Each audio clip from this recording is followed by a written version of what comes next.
kingdom, the power, and the glory, forever and ever. Amen.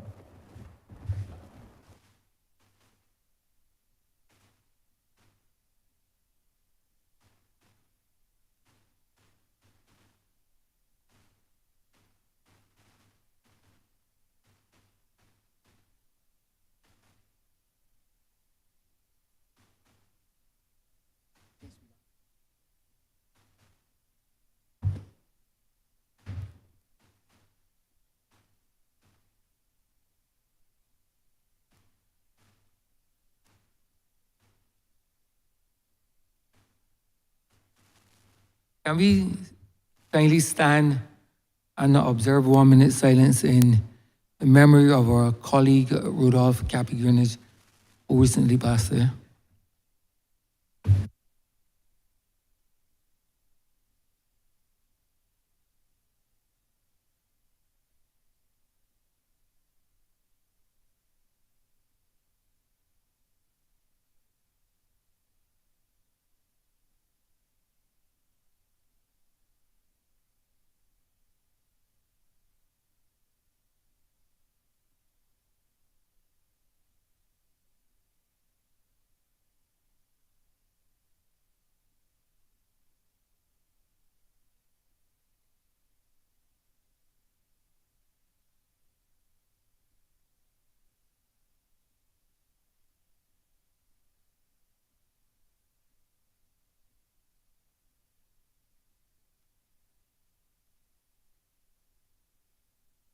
You may be seated.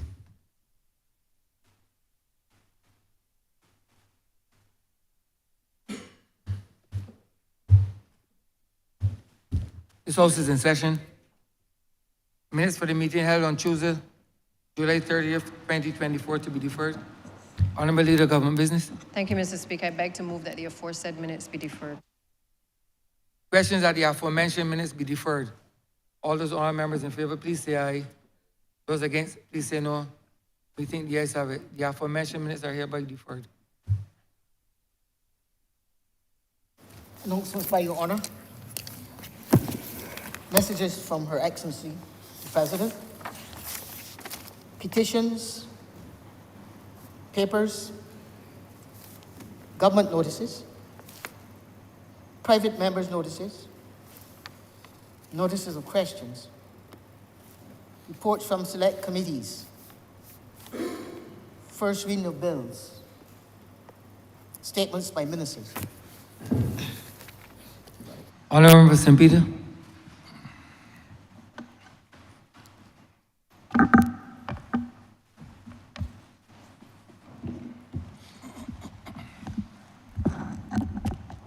Thank you, Mr. Speaker. Mr. Speaker, for many years since the demise of King Sugar, the tourism industry has been the mainstay of the Barbados economy. This industry can trace its roots to the 18th century. Rachel Pringle Paul Green began operating the Royal Navy Hotel in the late 1770s in Bridgetown. After the railway line was constructed in 1883, Atlantis Inn and Crane Beach Hotel were built and began operating. The modern tourism industry can be traced to the visionary leadership of the Barbados Labour Party and its founder, the now Right Excellent Sir Grantley Herbert Adams, and the Hotel Aids Act of 1956. The industry has employed and continues to employ many people across a broad range of skills. It has earned and continues to earn a significant portion of this country's foreign exchange. It has facilitated economic development, and it has allowed us to share our heritage and way of life with the many persons from across the world who we invite to visit our shores. Because of what I've just said, it is what we refer to as an export industry. Tourism is a people-centered industry with limited scope for mechanization and automation. It is essentially people creating experiences for other people, whether those experiences are in the forms of sporting events, are for medical reasons, business meetings, exploring nature, visiting friends and relatives, or for rest and relaxation. As a people industry, it is necessary that those who create the experiences are valued, and that their ideas, their input, their work, their creativity, their labor is valued. Allow me, Mr. Speaker, to make the following point.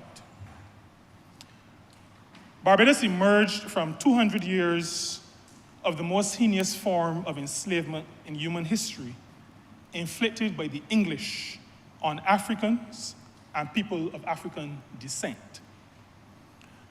Our post-emancipation experience during the 100 years after the passage of the Emancipation Act was not a good one. This led to the People's Uprisings of 1937. I grew up hearing discussions about the industry and references to service versus servitude. It is important that we be clear today that our major industry is not tainted by the vestiges of a not-so-positive past. Over the years, there have been engagements that sought to bring employers and workers together to ensure sustainable growth and mutual satisfaction.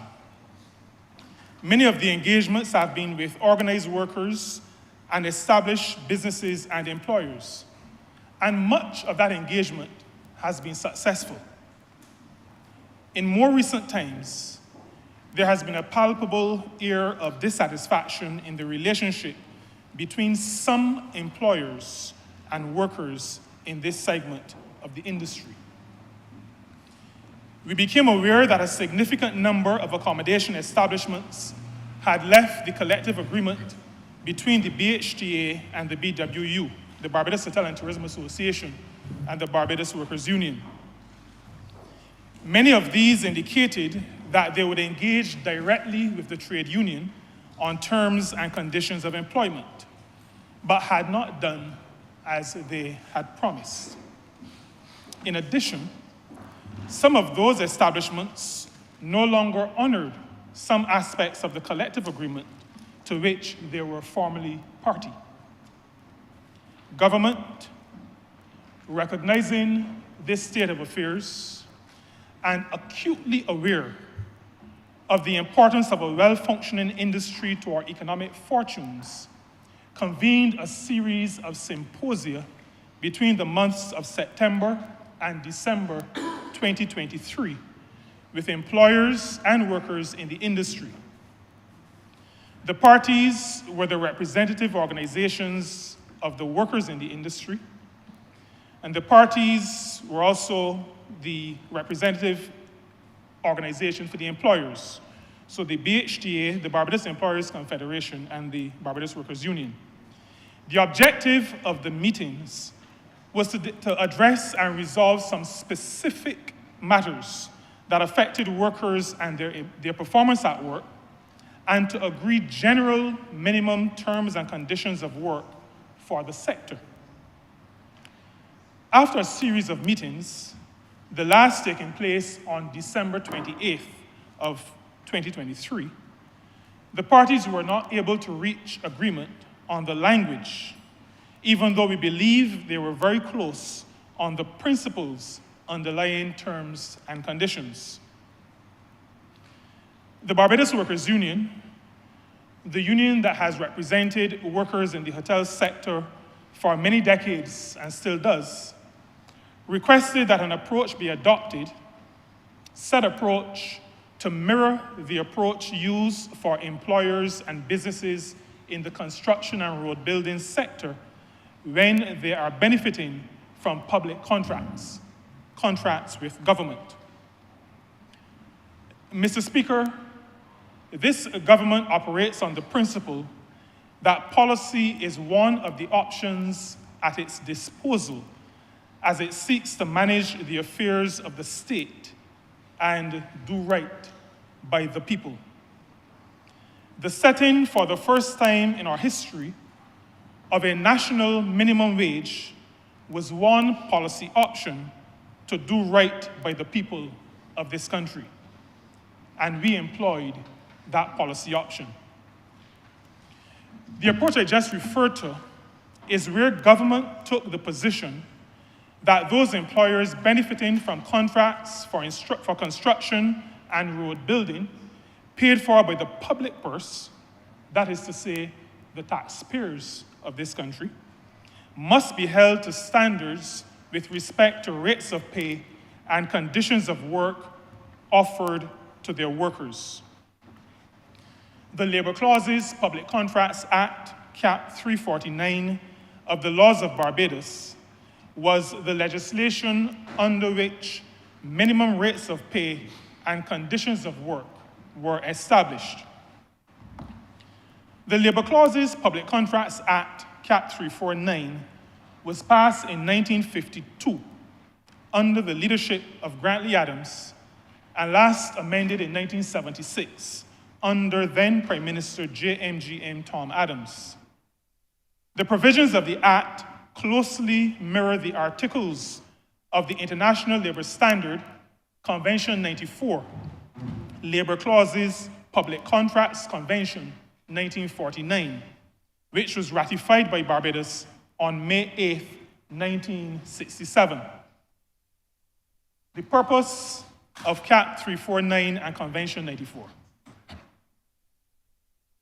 The Act, Cap 349, serves to address certain terms and conditions of work for persons engaged in employment where that employment is directly related to construction, alteration, repair, or demolition of public works, the manufacture, assembly, handling, or shipment of materials, supplies, or equipment, and the performance or supply of services under a contract with any ministry, department, or agency of government, including secondary schools. Some of the provisions of the Act are the requirement for a contractor to ensure the payment of wages and setting of hours that are commensurate with the standard in a particular trade or industry, the provision for the Chief Labor Officer, in the absence of existing standards, to consult with representatives of workers and employers to establish fair wages and conditions of employment, a mechanism for dispute resolution in the case of a dispute concerning wages and working conditions, and the binding of subcontractors to conform to all conditions contained in the main contract and to which the main contractor is held, and the responsibility of the main contractor to ensure that subcontractors abide by said conditions. The ILO states that the objectives of Convention 94 are twofold.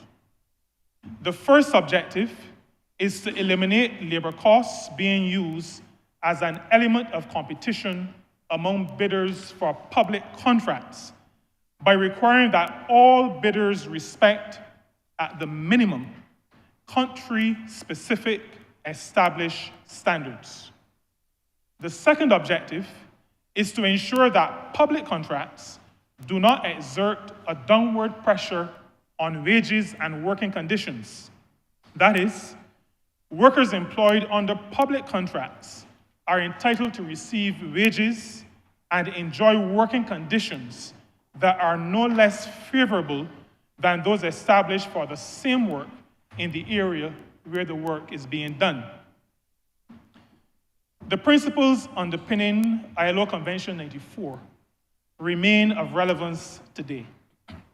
As a matter of fact, the ILO Committee of Experts on the Application of Conventions and Recommendations in 2007 was moved to say, in light of globalization and intense competition, and I quote, "The objectives of the convention are even more valid today than they were 60 years ago. The government was not able to use Cap 349 with respect to employers in the accommodation sector. Recommendation 84 is the companion standard to Convention 94 and speaks of subsidies and utilities. Cap 349 did not extend to those areas covered by Recommendation 84. You should note that much of what was considered to be subsidies in the 1950s are now referred to as concessions. Please also note that, and this is important, Recommendation 84 states that labor clauses should prescribe provisions contained in laws or regulations, collective agreements, arbitration awards, or other recognized arrangements.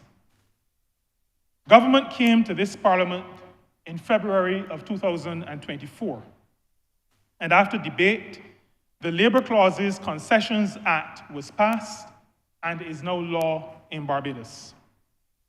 That law, as I said then, is framework legislation for businesses and employers receiving concessions from government. At the same time, I was clear to point out that we would be addressing the tourist or visitor accommodation sector for the reasons that I have already outlined. Mr. Speaker, in accordance with the law and process we use for construction and road building, the Chief Labor Officer consulted with the representatives of employers and workers on the matter of minimum rates of pay and conditions of work. Meetings were held on March 5th, March 26th, and April 3rd. This consultation was not as difficult as it otherwise could have been because there is a collective agreement in existence that serves as the basis of terms and conditions for much of the sector. Today, I have the honor to share with this honorable chamber the minimum rates of pay and the conditions of work in the tourist or visitor accommodation sector that will be established and published in the official gazette. They are in the appendix to my statement, and for the avoidance of doubt, the appendix forms part of the statement. Allow me, Mr. Speaker, to share some of those rates of pay and conditions of work that are being established. And these are based on the existing collective agreement. I share them recognizing that negotiations are ongoing between the BHTA and the BWU for a new collective agreement, and that because of that, revisions to the established rates of pay and conditions of work may need to be made in the not-too-distant future, depending on the outcome of those negotiations. Please also note that I will not speak to matters already addressed by existing laws or regulations. Before I list some of the conditions and rates, which are based on the existing collective agreement, I'm informing this honorable chamber that beside what is mentioned in the appendix in minimum conditions of work, there is the understanding that where there is a system of service charge in place, there must be a joint service charge points committee. That committee's role is to monitor and manage the record keeping and distribution of service charge, including points allocation. In our symposia, we were reminded by former BWU General Secretary Sir Roy Trotman that the implementation of service charge in the industry in Barbados was the result of a request from employers. It was recognized that to bring the wages of workers in the industry to a decent level may have been too much for the industry to bear at that time. The long-standing employers who were present had the same recollection. Service charge brings wages of workers to an acceptable level.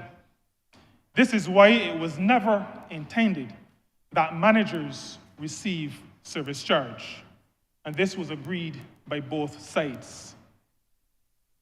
I can also inform that during the symposia, government restated its commitment to assist the industry with training and ensuring that our workers are world-class and meet world-class standards. This chamber may recall that this is a commitment that was made during those terrible days of the COVID-19 pandemic. Our people must be capable of performing at the highest standard in all roles of our most important industry. Government also committed to assisting the industry with research on job titles and job descriptions to facilitate any necessary revisions. Some of the conditions of work based on the existing collective agreement are: work schedules must be written. Additionally, other than in exceptional circumstances, written schedules must be posted and communicated to workers no later than 48 hours before the beginning of the work week. A night differential of $1.50 shall be paid to an employee for every hour of his or her rostered or requested shift that falls between 11 o'clock p.m. and 7 o'clock a.m. An employee who works on his or her day off or rest day, and I'm not referring to public holiday, shall be paid at double his or her normal rate of pay. Where split shifts are already in operation, there shall not be more than 3 in a 5-day work cycle. There are to be no new split shift arrangements unless agreed between workers and employers. Safety footwear appropriate to the task shall be provided by the employer to employees who are engaged as maintenance staff, stewards, kitchen staff, housepersons, gardeners, and porters.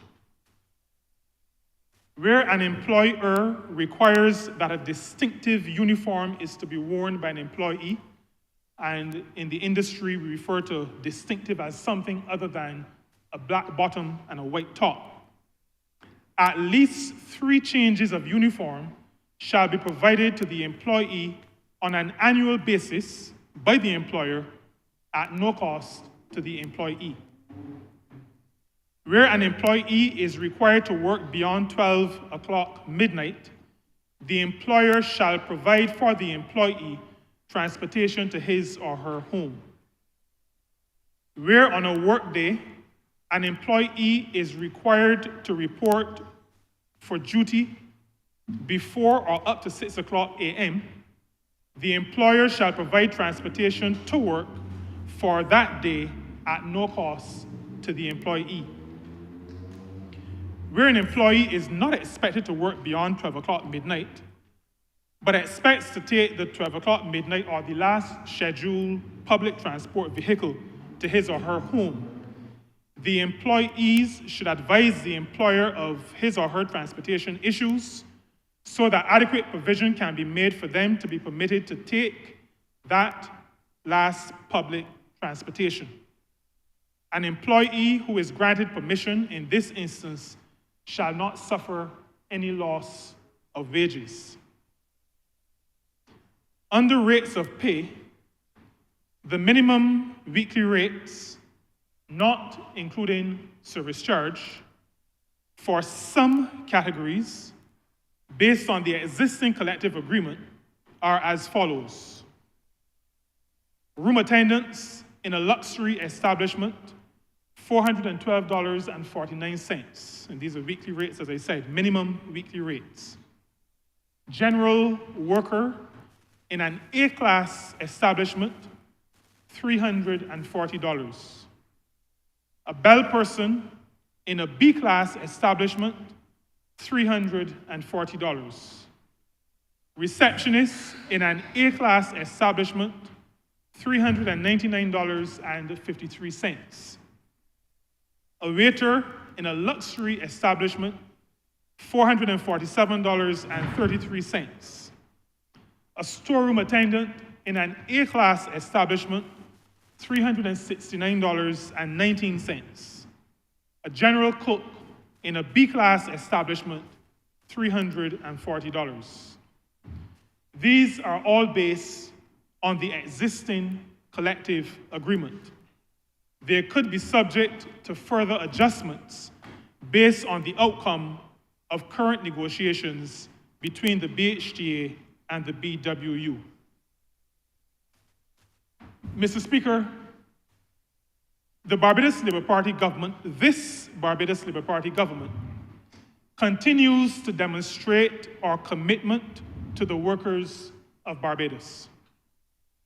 The establishment of minimum rates of pay and conditions of work in the tourist or visitor accommodation sector is an important addition to our program of recognizing the value of workers and their labor.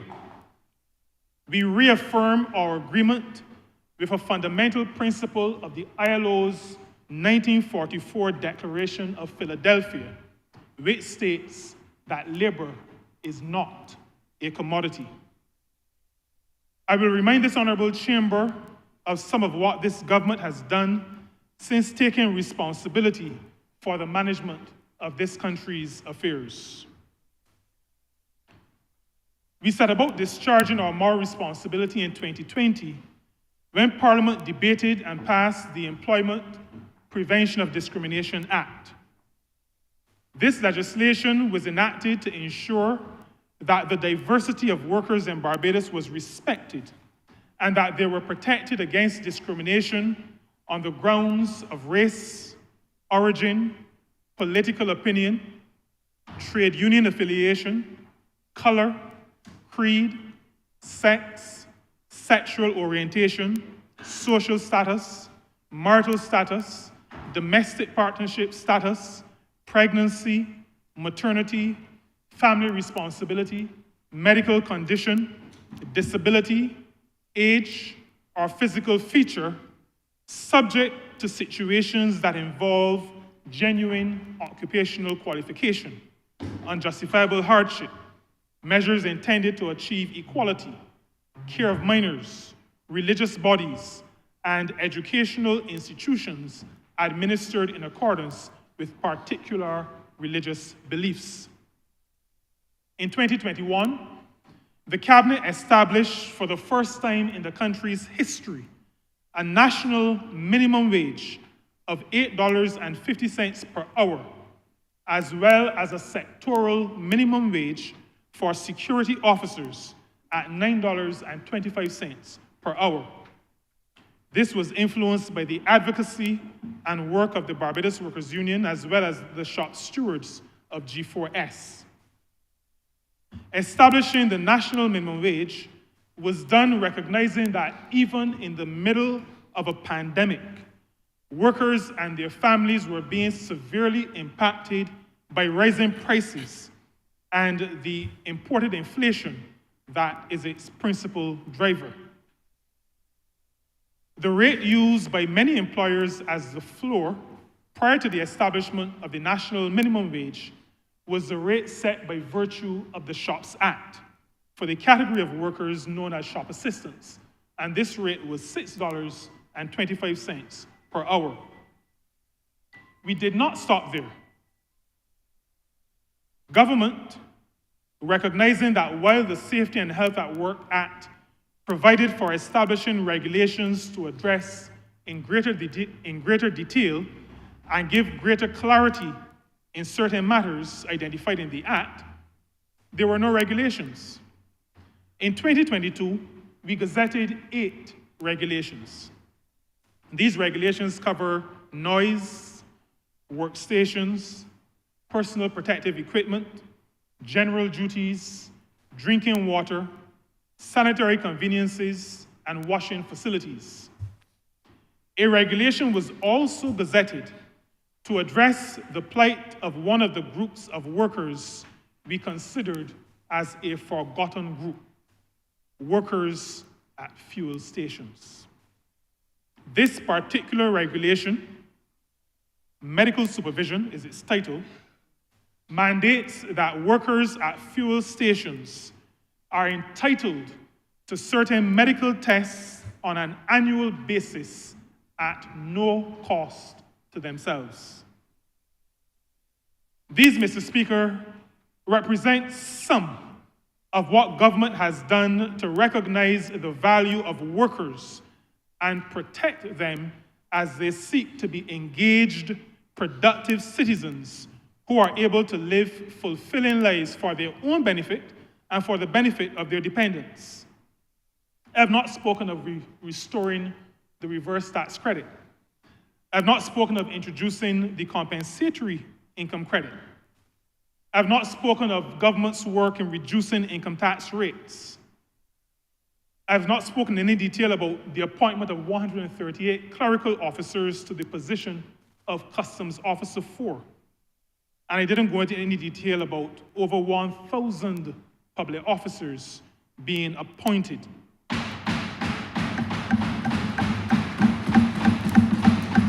And Mr. Speaker, I will not go into any detail at this time about the 3 pay increases that the public officers have received in the last 6 years.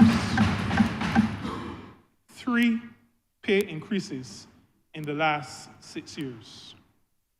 Mr. Speaker, this government will continue to ensure that workers in Barbados are protected, valued, and encouraged to become fully productive participants in national development. We will continue to be people-centered in our governance, people-centered in our policy making, and people-centered in our legislation. Mr. Speaker, I'm obliged to you.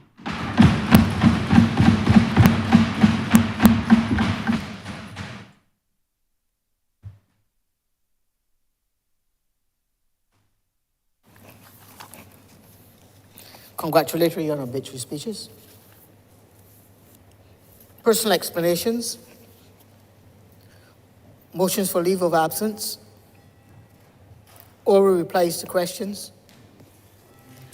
Notice of motions for adjournment of the House on matters of urgent public importance.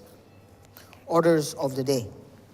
Honourable Leader of Government Business. Thank you, Mr. Speaker. I beg to move the suspension of standing orders 6, 16, 18, 20, 42, subsection 5, 43, and 44 for the remainder of the day's sitting. The question is that the aforementioned standing orders be suspended for the remainder of the day's sitting. All those honourable members in favour, please say aye. Those against, please say no. Me think the ayes have it. The aforementioned standing orders are hereby suspended for the remainder of the day's sitting. Government business is the order of the day. Order number 6, sir. Order number 6, in the name of the Honourable Minister of People's Empowerment and Elder Affairs, to move the passing of a resolution that Parliament of Barbados take note of the 2023-2028 National Policy on Aging. Honourable Member for St. Michael South.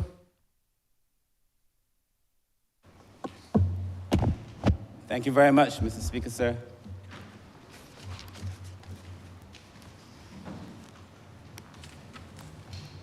Sir, it is my distinct privilege this morning to raise and to lead on this resolution as it relates to the National Policy on Aging. As you know, sir, in the ministry, we've done significant work over the last few years to bring ourselves to a position where we are able to come and lay this policy before the Parliament. But also, sir, to be able to do similar work in policy for children, on gender, on disabilities as well, sir, and just the overarching policy framework that must now drive the ministry.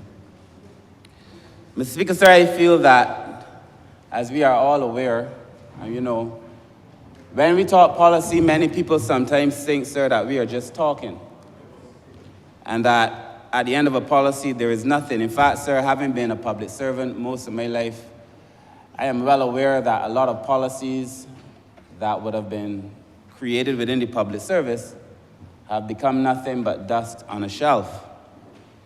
I must tell you up front, sir, that that is not our intention here, and in fact, as I go through the presentation this morning, sir, you will see that we have put in place a number of systems to ensure that this does not become dust on a shelf. I was once told, sir, that planning without action is a daydream, but that action without planning is a nightmare. And that there is therefore a sense in which all of us, sir, must engage in proper planning to ensure that we do what is necessary, sir, to drive this country forward. I, sir, am now at the age, they say that old men dream dreams and young men have visions. I am now crossing between both worlds, where 1 minute I'm daydreaming and the next minute I might have visions. So I appreciate, sir, that the reality for many Barbadians who, sir, the average age in Barbados now is mid-40s. The average Barbadian is somewhere between 45 and 47. All now at the point where they will soon start having daydreams like old men do. Mr. Speaker, sir, it is important that we plan out as we go forward, sir. I'm at the point in my life, sir, where I am driven by certain questions. And I have, sir, during the course of this presentation, I will take you through our situational analysis. I will take you through the actual policy. And I will take you through our implementation plan, sir. But I am at the point in my life, sir, where I now ask myself certain questions. My daily question now is, what kind of man do I want to be? And what kind of world do I wish to live in? And the question that now, as an older person, I guess, what is the legacy that I wish to leave behind, sir? And to offer myself, sir, in the best way that I can, sir, hoping that the best is good enough. Mr. Speaker, sir, I have no doubt that this work and the other associated policy work that we are doing will serve to transform Barbados, sir. I have no doubt. And let me say, sir, at the outset that you might, during the course of this conversation, hear me use different terminology. The nomenclature may change. I may say seniors. I know some people prefer seniors. I may say elderly. I may say older persons. But the sense is that I'm talking about the same group, basically those 65 and older, generally. And that even though I may change the nomenclature, you must appreciate, sir, that this government has always and will always treat to older persons with a sense of respect and a great degree of dignity.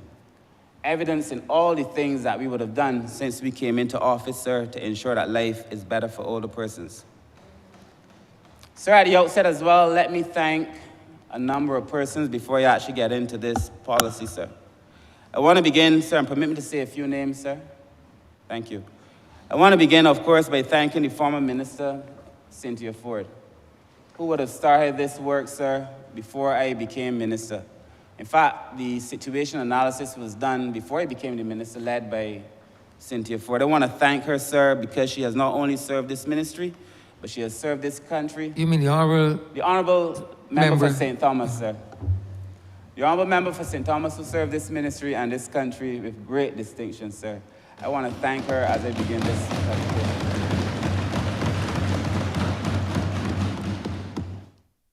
I also want to thank Jacqueline Wiltshire, who works alongside her. I want to thank Jacqueline Wiltshire, who works alongside her, who also does great support work in the ministry. So as we began this work, sir, we did a lot of work with PAHO. I must thank PAHO, sir, the Pan American Health Organization, for what they did with the ministry to allow us to have what I think is perhaps the most comprehensive situational analysis in relation to the elderly ever done in this country, sir.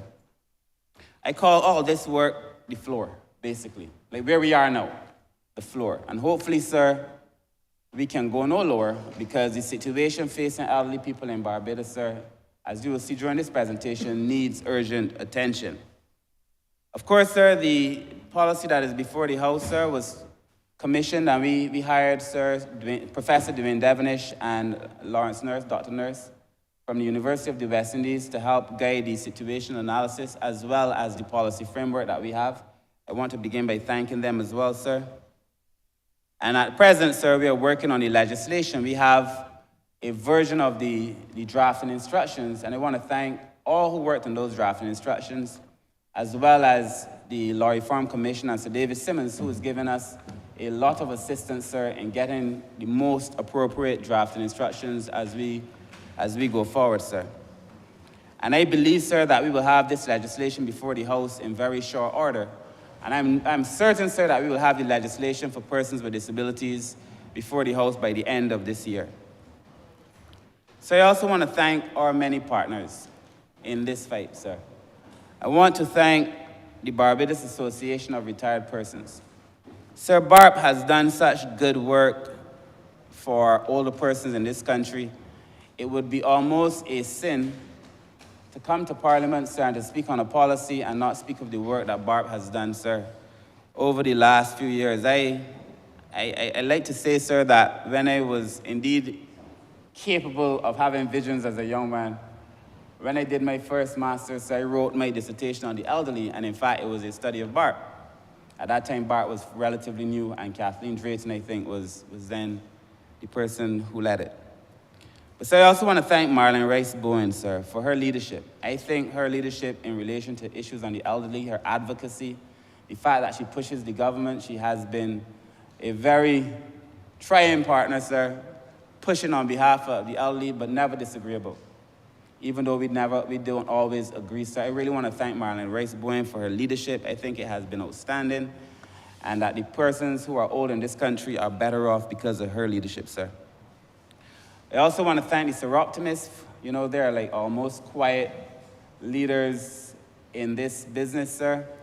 And the housing that they provide for older persons, the Dementia Organization, the Alzheimer's Association. So there are a number of them, sir. I also would want to thank my friends at CBL Chambers. They're not here, but I want to thank them, sir, because, you know, there was a time when we engaged publicly, sir, on what should be the way forward, sir. But I want to thank them because it is not normal that you see young men having an interest. Honourable member, they're upstairs. Oh, okay. Thank you, sir. I am sure you would allow them to come downstairs in this place, sir. But I want to thank them, sir, because it is not always that you see young men engaged in this kind of work. And the fact is, sir, that they have done a number of things, sir, quietly as well to help older persons in Barbados, sir. And lastly, sir, I want to thank the staff in the ministry. I'm sure that I might have missed someone, but I have time. I want to thank the staff in the ministry, sir. I know that they know that I am not always easy, but I suspect that they can see the results of our efforts. I want to thank my permanent secretary, Mr. Wiltshire, and all the staff. I want to thank Colleen Walcott at the National Assistance Board, sir. I believe that we have a good relationship and we've gone on to do wonderful things. And lastly, again, sir, really my ministerial colleagues, because I believe I've never seen this level of engagement on social issues, sir. The attention that is paid here in Cabinet, other places to these social issues, sir. I want to thank them for the way they've weighed in. And honestly, sir, I feel I also want to thank the Prime Minister. I want to thank the Prime Minister, sir, for giving me the latitude to do things. And for trusting me with this ministry, but also for giving me the freedom to lead it the way that I believe it ought to be led, sir. And for supporting me, sir, putting her dollars where her mouth is, sir, and giving us this ministry and the National Assistance Board the most money to service the older population that has ever been given to any administration to serve older people in Barbados. So, Mr. Speaker, sir, let me begin, sir, by giving some background as to why we are here. I feel as if, sir, this is a conversation that I have had with this country several times. But it is a conversation that I feel I must continue to have. Because, sir, there is a sense in me, sir, that perhaps, you know, even though we can see it coming, we are still going to be caught somewhat off guard. And I keep making this point, sir, because I feel as if Barbadians may believe that we are talking for talking's sake. But when I say, sir, that there is an Asian revolution, there was a book I read called The Asian Time Bomb, sir, where we are not preparing our country properly for what is about to happen, sir. And I feel that I must continue to have this conversation. I want to thank my partners, too, because they're also having this same conversation, sir.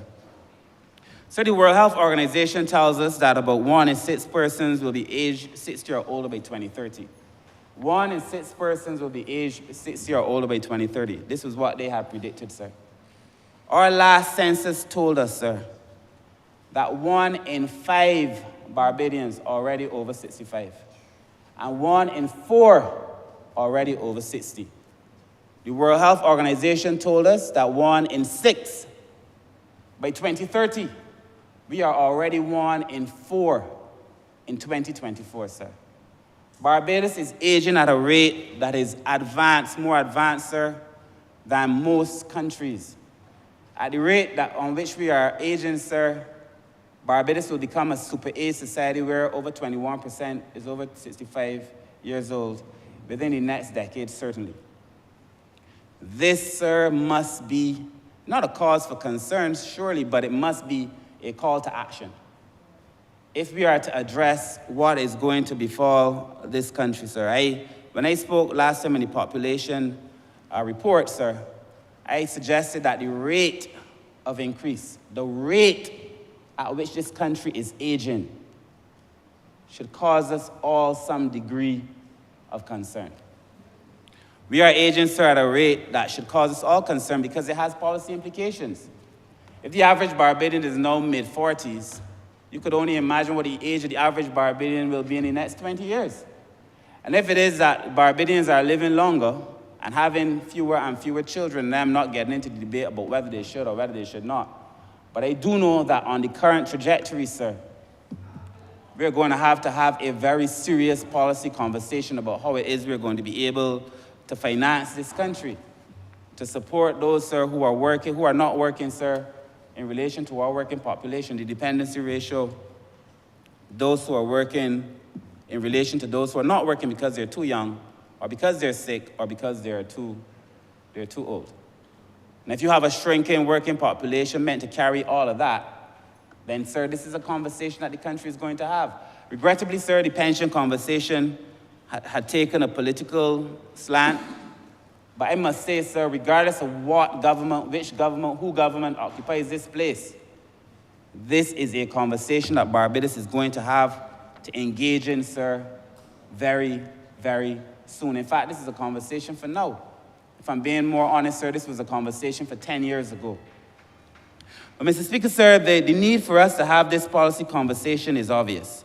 I've already outlined the fact, sir, that our society is aging and aging fast. Sir, I've also outlined that the situation is dire because a number of our older persons are in need of care. What we've done in Barbados, and we did it very well, sir, we extended life. People live longer. But what we did not do is reduce morbidity. So you've decreased mortality, but you've increased morbidity. People are living longer, they're sicker. Many Barbadians, sir, dealing with issues that are treatable. Many of us presenting at the hospital or the doctor's too late, sir. Barbados is an older society, but unlike some other societies, as we would have seen when we travel the world, so I encourage my staff to go and see what other people are doing. They do it all the time. Go and see what other people are doing. We would have seen, sir, in countries like Japan, where the population is older, they're not as sickly as Barbadians are, sir. That is because, sir, they exercise, sir, and the thing that drove them more so than anything else would be companionship, family, a sense of belonging. What troubles me most, beyond the fact that our society is aging, is the fact that that sense of family, belonging, and companionship that actually prolongs life and the quality of life is decreasing in Barbados. And therefore, sir, we're going to have a double whammy, sir.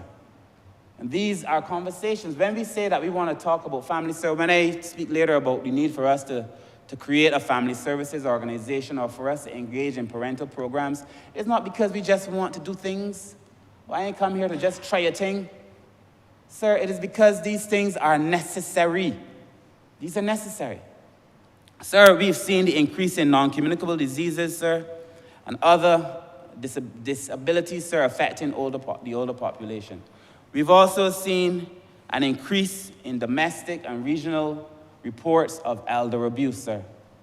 And I look forward to bringing that legislation here very soon, sir, that will address it, sir, particularly as it relates to financial exploitation, elderly bank fraud, elderly land, property, and asset theft. Sir, because, you know, it is a pity, but it is what it is, that the vast majority of cases that we are dealing with in relation to elder abuse is family. It is often a son, a daughter, a brother or sister who is attempting to take advantage of the elderly, sir. And, sir, that is why I say this conversation is going to require a little bit more, sir, than just numbers. This is a conversation for all of Barbados, sir. And, sir, obviously we have from time to time to review our policies, our national policy, the policies that would have guided us before, sir. The reality is that for most of us in the social sector, whether it is in my ministry or other components of the social sector, the reality is that our legislation is extremely old. In fact, Barbados does not have specific elderly legislation. But the legislation where it exists, sir, is extremely old and extremely limiting, sir.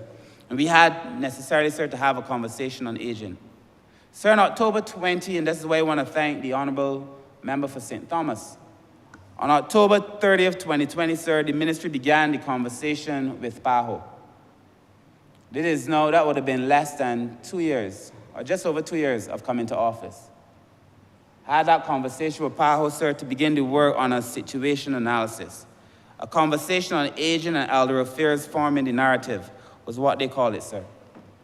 To begin that conversation around how is it that we are going to address these many issues facing the elderly, sir.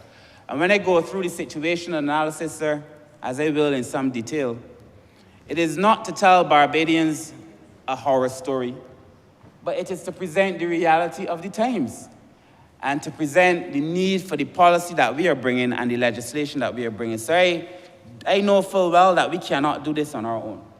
And that is why, sir, I am very thankful to the partners in the ministry, sir. In fact, sir, much of the work that has to be done in the ministry in relation to advancing the interests of the elderly requires other ministries. It requires the Honourable Member for St. Michael South Central now acting as Minister of Finance to be able to finance some of these things. It requires the Minister of Labour, sir, to help us. Maybe we have to look at some policies, sir, because there are older people who are capable and competent and still want to work. It requires certainly the Ministry of Health, because a lot of the issues facing the elderly are issues pertaining to health. The Ministry of Housing, sir, and the built environment, as you will hear us discuss, sir, crime, because they've expressed us very clearly. They've expressed to us very clearly, sir, that crime is an issue for them, sir. And Mr. Speaker, sir, this is the case everywhere. This is the case everywhere, so it requires that all of us do this. When cases come to the ministry, most of the time, a case for poverty eradication, sir, the person is already poor. If you're going to prevent it, sir, it requires action outside of the ministry. We can offer some action to take you out of it, and hopefully keep you out of it. But if you come to me, if you come to the ministry, you're already there.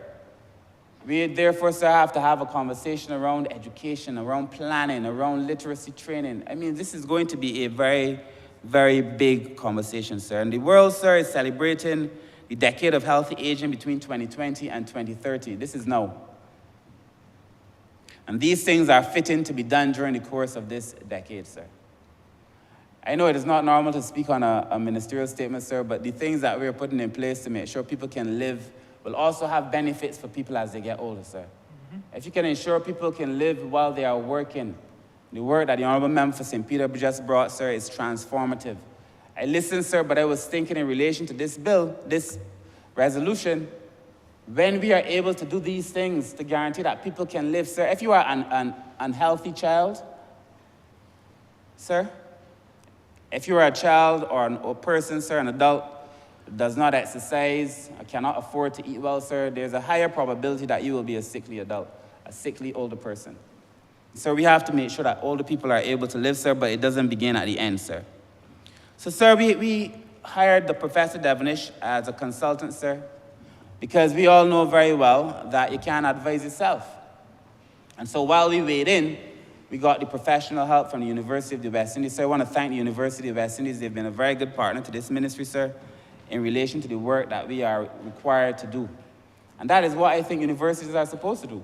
Help us create new knowledge. In fact, that's how you gauge universities all over the world, by your capacity to generate new knowledge. And sir, I want to thank the University of the West Indies for coming forward, sir. But Mr. Speaker, sir, our cabinet meeting held in December 2022, sir, when we had brought the policy to cabinet, we then determined, sir, that we would want to go back out to further consultation. If there is nothing that can be legitimately, well, there really is nothing that can legitimately be thrown at this government, sir, but if there is one thing that I know for sure that cannot be thrown at this government, sir, is that we refuse to consult. We went back out to further consultation, even after Professor Devonish and his team had done a set of consultations, sir.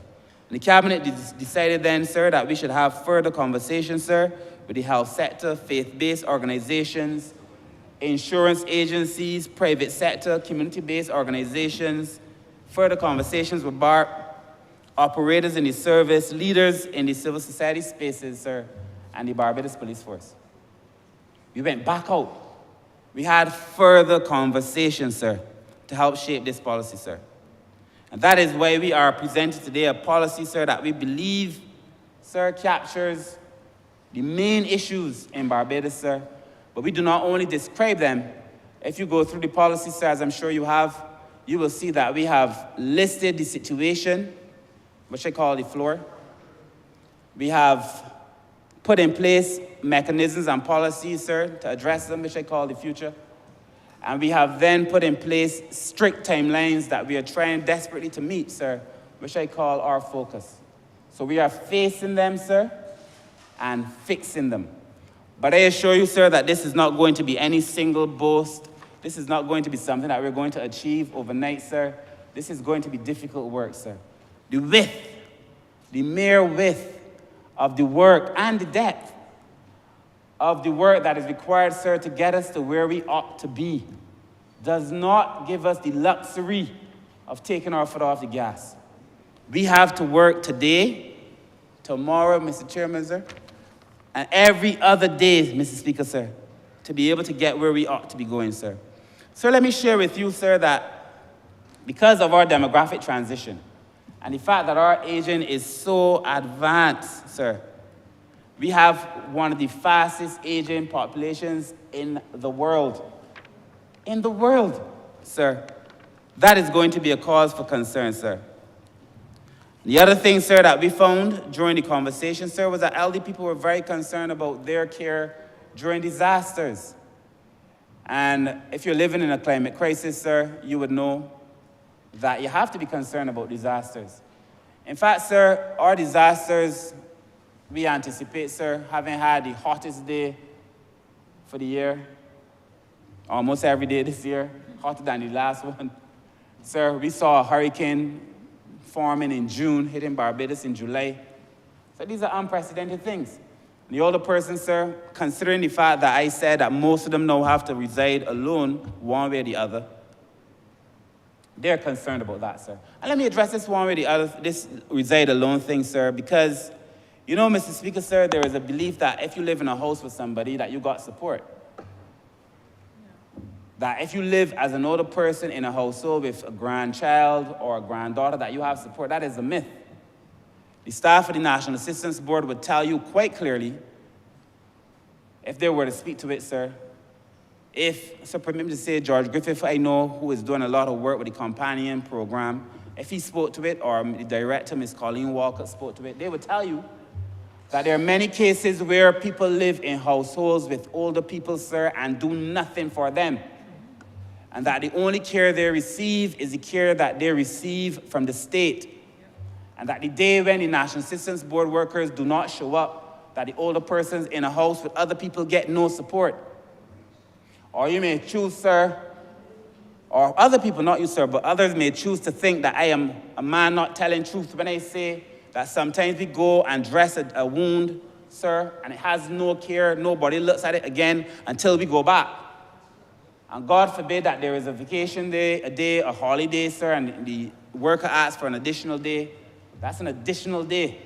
Or if the person is in, I don't want to say Pampers, but if the person is in incontinent, and the person soils themselves, sir, that in a house with other people, that person is not cleaned or cared for until the National Assistance Board workers go back.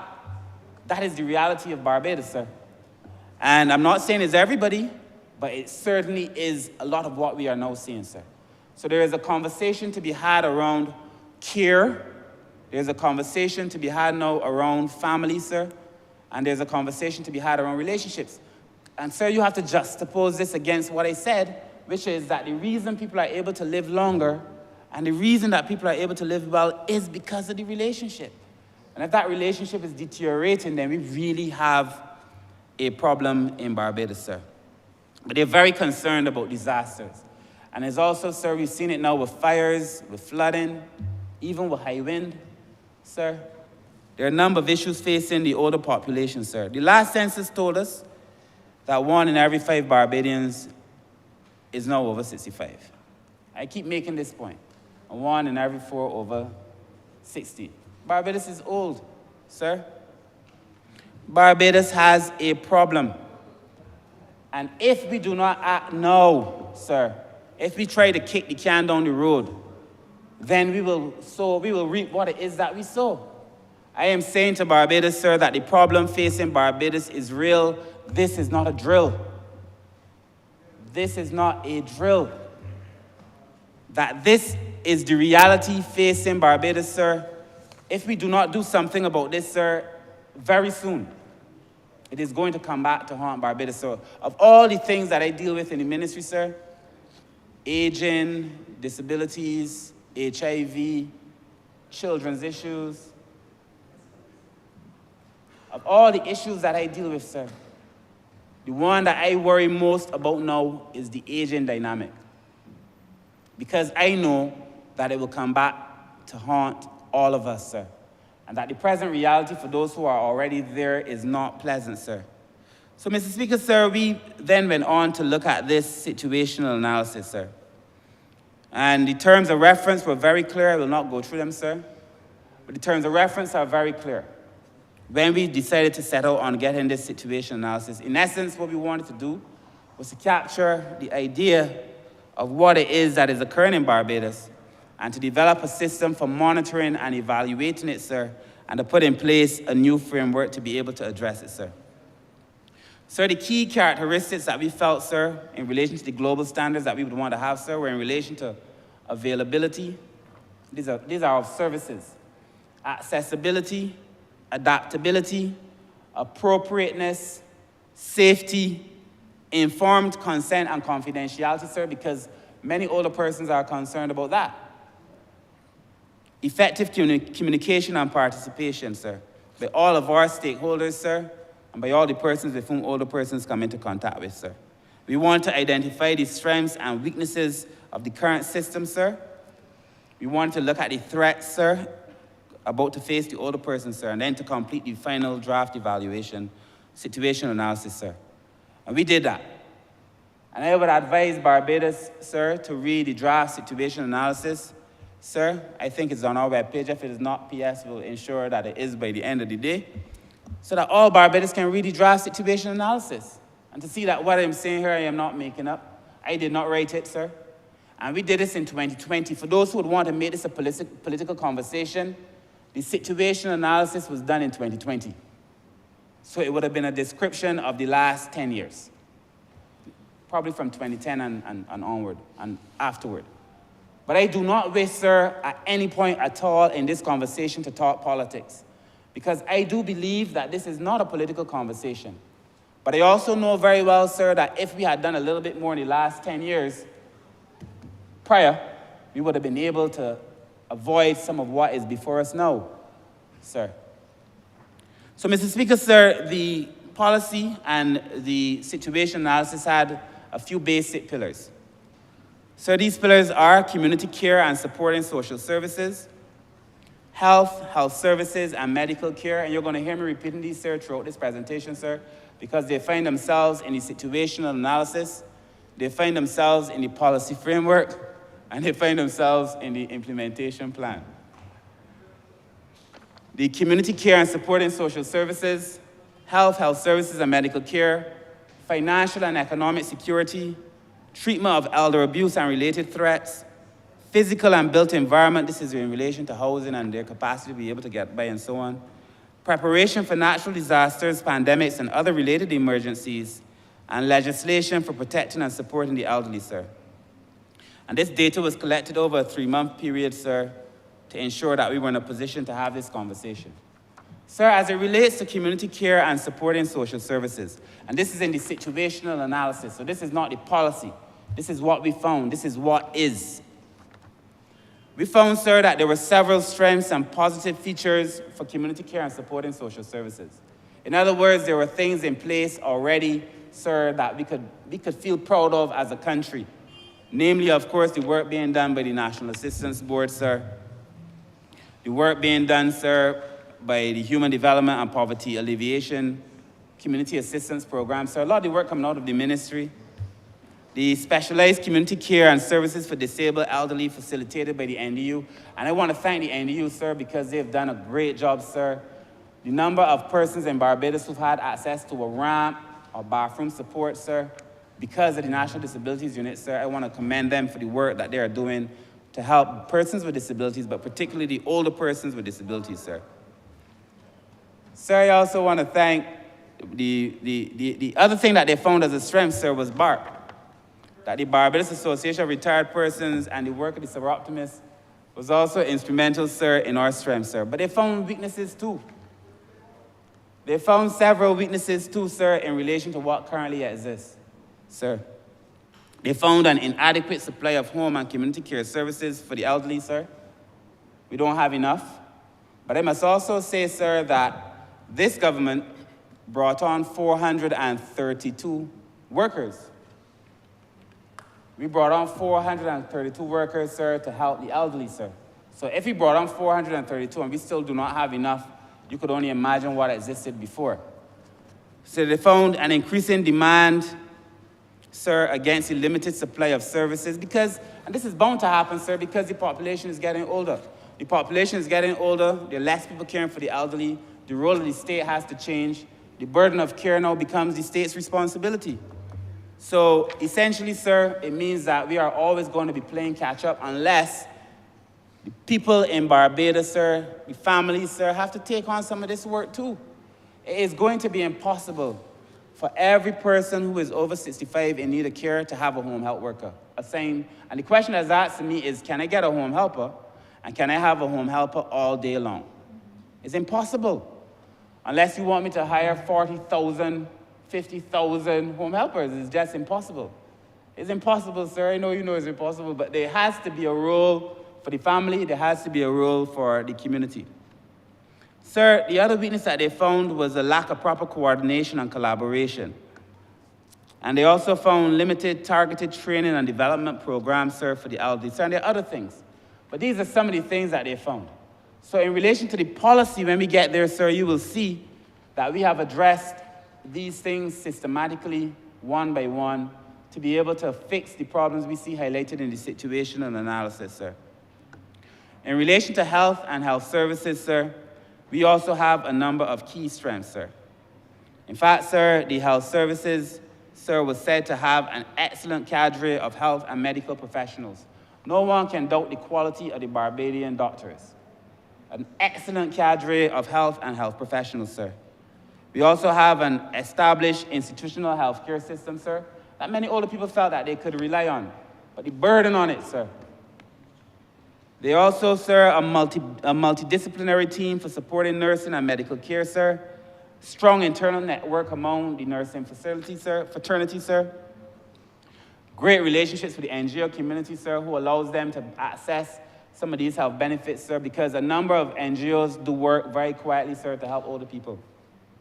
And development of clinical protocols for addressing the needs of the elderly. But like everything else, and sir, I intend to be very honest during the course of this presentation. Like anything else, sir, in the health services, they found weaknesses. I won't go through all of them, sir, but they found an insufficient supply of human resources to meet the diverse health and medical needs of the elderly, sir. An insufficient supply of human resources. Again, sir, this is going to be the case by virtue alone of the numbers. The numbers alone of older persons will result in pressure being placed on the system. If Barbados is going to be able to avoid this, sir, we have to start early. This has to be a life cycle approach. Try to get more of our older persons as they age, that they age well, sir, and they age healthy, so that we do not put that pressure on the hospital, sir. But as it stands, there's always going to be some pressure because the number of persons coming for care for treatable things, sir. You know, they say, sir, that for persons who have a heart attack or have to have heart surgery, the death toll, sir, is not from the operation. In fact, most of the operations are successful. It is the process of adaptation, changing your behavior.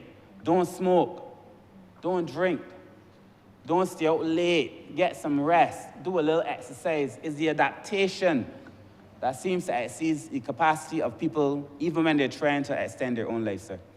And sir, that is why I know that we have to start these things young. That is why the Ministerial Sports is pivotal, and the work that they're doing with school children, sir. That is why it's pivotal that we get community groups back up and running, as the Minister of Community Development is the Honourable Member for St. John is now doing. Because the more that we can get people active, sir, the less likely they are to be sick as they get older. That's just a fact, sir. And therefore, sir, the pressure on the hospital may come down. Sir, we saw limited financial resources and wastage, fragmentation in management structure and the delivery of the aged care. They felt, sir, that the physical quality of the plant, some of them, sir, was deteriorated to a point where it caused them some concern. There were other barriers to health services, sir. They felt it difficult to access the pharmacies, sir. And some inequity in resource allocation, sir. And the one thing that they felt very hurt by is the stigma that if you are over 70, sir, that somehow you could be at the back of the lane because you're going to soon dead. And that is how people treat older people, sir. My mother told me once she went to QEH, because my mother is one of these people that believe in the hospital. No matter how much I begged, I said, Mommy, let me take you to a doctor. They got my records. They got my records at the clinic, and they got my records at the hospital. She ain't want to go to no doctor at all. Gone to the hospital in agony and asked the security guard for a chair. And the security guard said, wait your turn. So she, like everybody else outside, kneeling over in pain, sir. We went to, just a week or two ago, sir, I was driving around, sir. And there was an older man, sir, who he told me he was at the back of the lane. You could see he's in pain in the gas station in St. Philip and in Curtains. And, sir, this man is bending over in pain. He said to me, I had an operation just yesterday. But two things occurred to me. First of all, that this man was in so much pain, but that he had nobody that could go to the gas station and he was buying food, sir, and buy him food. But when he said it, sir, I don't know if it's a St. Philip thing, but the people all stepped aside and allowed him to go to the front of the line. That is the Barbados that I know. And that is the Barbados that we must get back. I want to thank the people in St. Philip because they all stepped aside and allowed that man to get to the front of the line once they realized that he was hurt. But the older people are telling me that is not their experience at the hospital. And that is not their experience at a lot of the clinics. And it wasn't my mother's experience. And I'm saying to you, sir, that we have to do better. And it's not, this isn't to blame the government. Most of the time, this is a security guard. It's the same thing at welfare. That oftentimes people complain about the guard not allowing them to get past the gate. No matter how many times they tell them the guard shouldn't be getting involved in these things. Sometimes it's the guard. It could be another worker, sir. But of course, these things come back to haunt those of us who sit in this place. And so we have to get it right. But they feel that they're discriminated against very heavily in the medical. I suspect, sir, that it's everywhere. I suspect that they feel so when they come to welfare. In fact, they said so. that they feel they get discriminated against at welfare too. And so this discrimination, Honourable Member for St. Michael East, is everywhere. If you get a certain age, sir, they feel that, your time passed. And we have to be able to work on that, sir. In terms of financial and economic security, sir, several strengths were also identified. The existence of a functioning public service facility providing financial assistance for at-risk elderly, an attractive national welfare assistance program. They found it was attractive, many of them. Although I feel, sir, that the time has come now to start looking at what we offer in welfare, given the cost of living, sir. A lot of it, as the Honourable Member for St. Peter said, inflation imported because of what is happening in the world. So we have to maybe review these numbers. They felt the assistance in kind program at welfare was pretty good. But, sir, they also identified key weaknesses. They felt, sir, there was a lack of adequate financial literacy training. They felt they did not know how to navigate some of these things.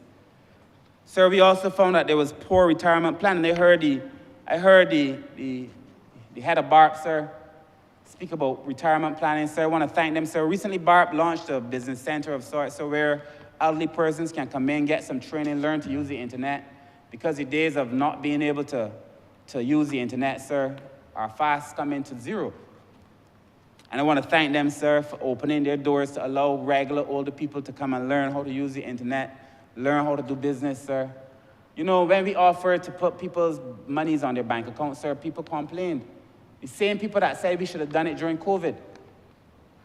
These are things that we're going to have to be able to do, sir. Sir, the other thing that they found, sir, was a growing case of financial exploitation of the elderly. Mr. Speaker, sir, I have already spoken to that, sir, but it is something that we have to be able to address, sir, and I will speak to that when I get to the policy. So, Mr. Speaker, sir, there are a number of things. The other thing, sir, that we addressed was in relation to treatment of the elderly, sir, and related threats. Again, we found strengths, sir, but we also found weaknesses. And in relation to the physical and built environment, sir, they felt that Barbados had an established transportation system. They felt that the availability of assisted living facilities by the NAB was very good, extremely good actually, is what they said, but that we just don't have enough. We just don't have enough. Sir, every day, because people seem to think, sir, that everything old is the Honourable Member for St. Michael South responsibility. So I hear, sir, when an older person has an issue, they call me quick. But a lot of the issues, sir, in terms of elderly care, sir, is at the Ministerial Health. In terms of the facilities, the nursing facilities around the country, those are under the Ministerial Health. But a lot of them call me, sir, in relation to that, sir, but they feel we need to have more facilities. And in that vein, sir, I want to thank again the Prime Minister, sir, for giving us access this year to $7 million to begin the process of building out new facilities for the elderly, sir.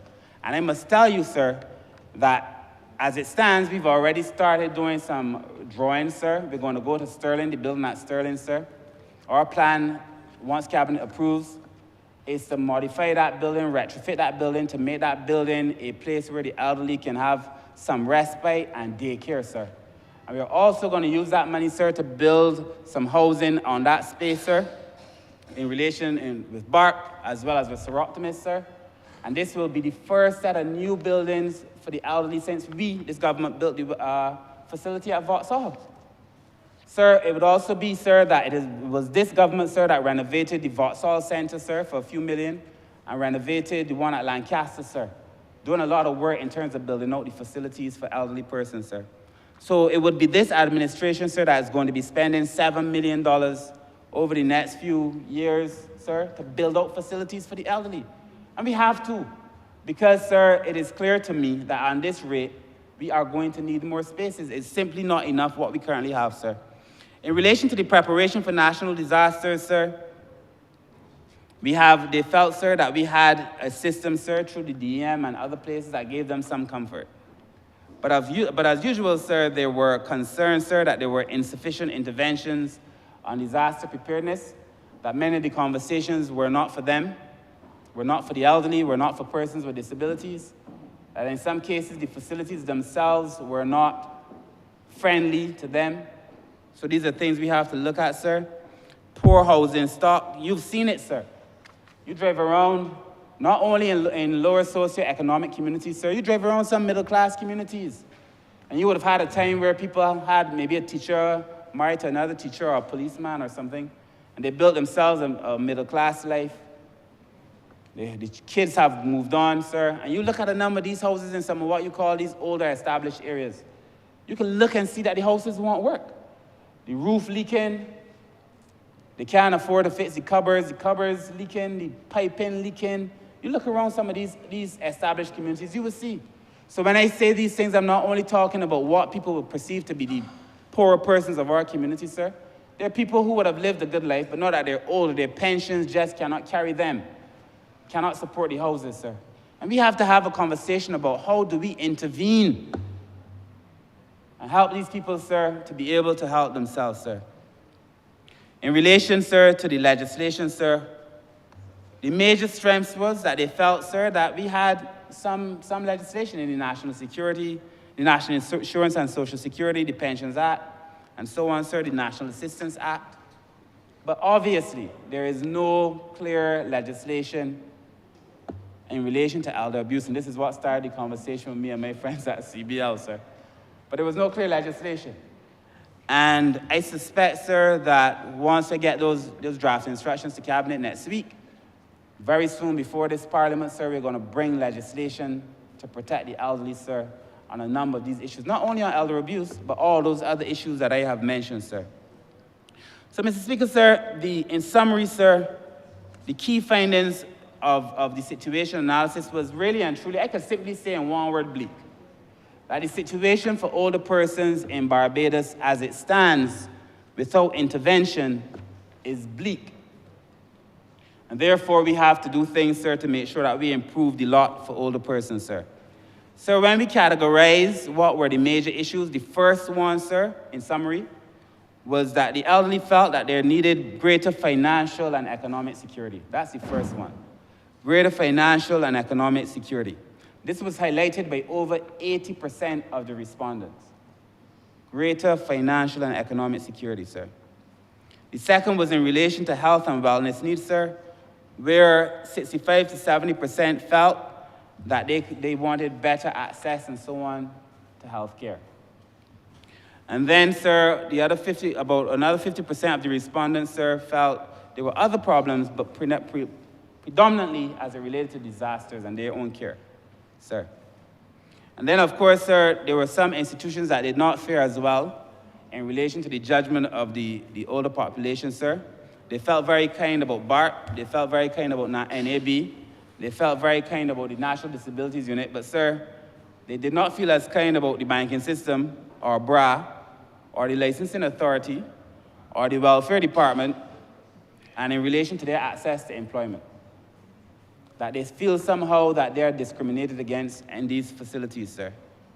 So, sir, there is a lot of work to be done, sir, in relation to that. That leads me, sir, to the policy.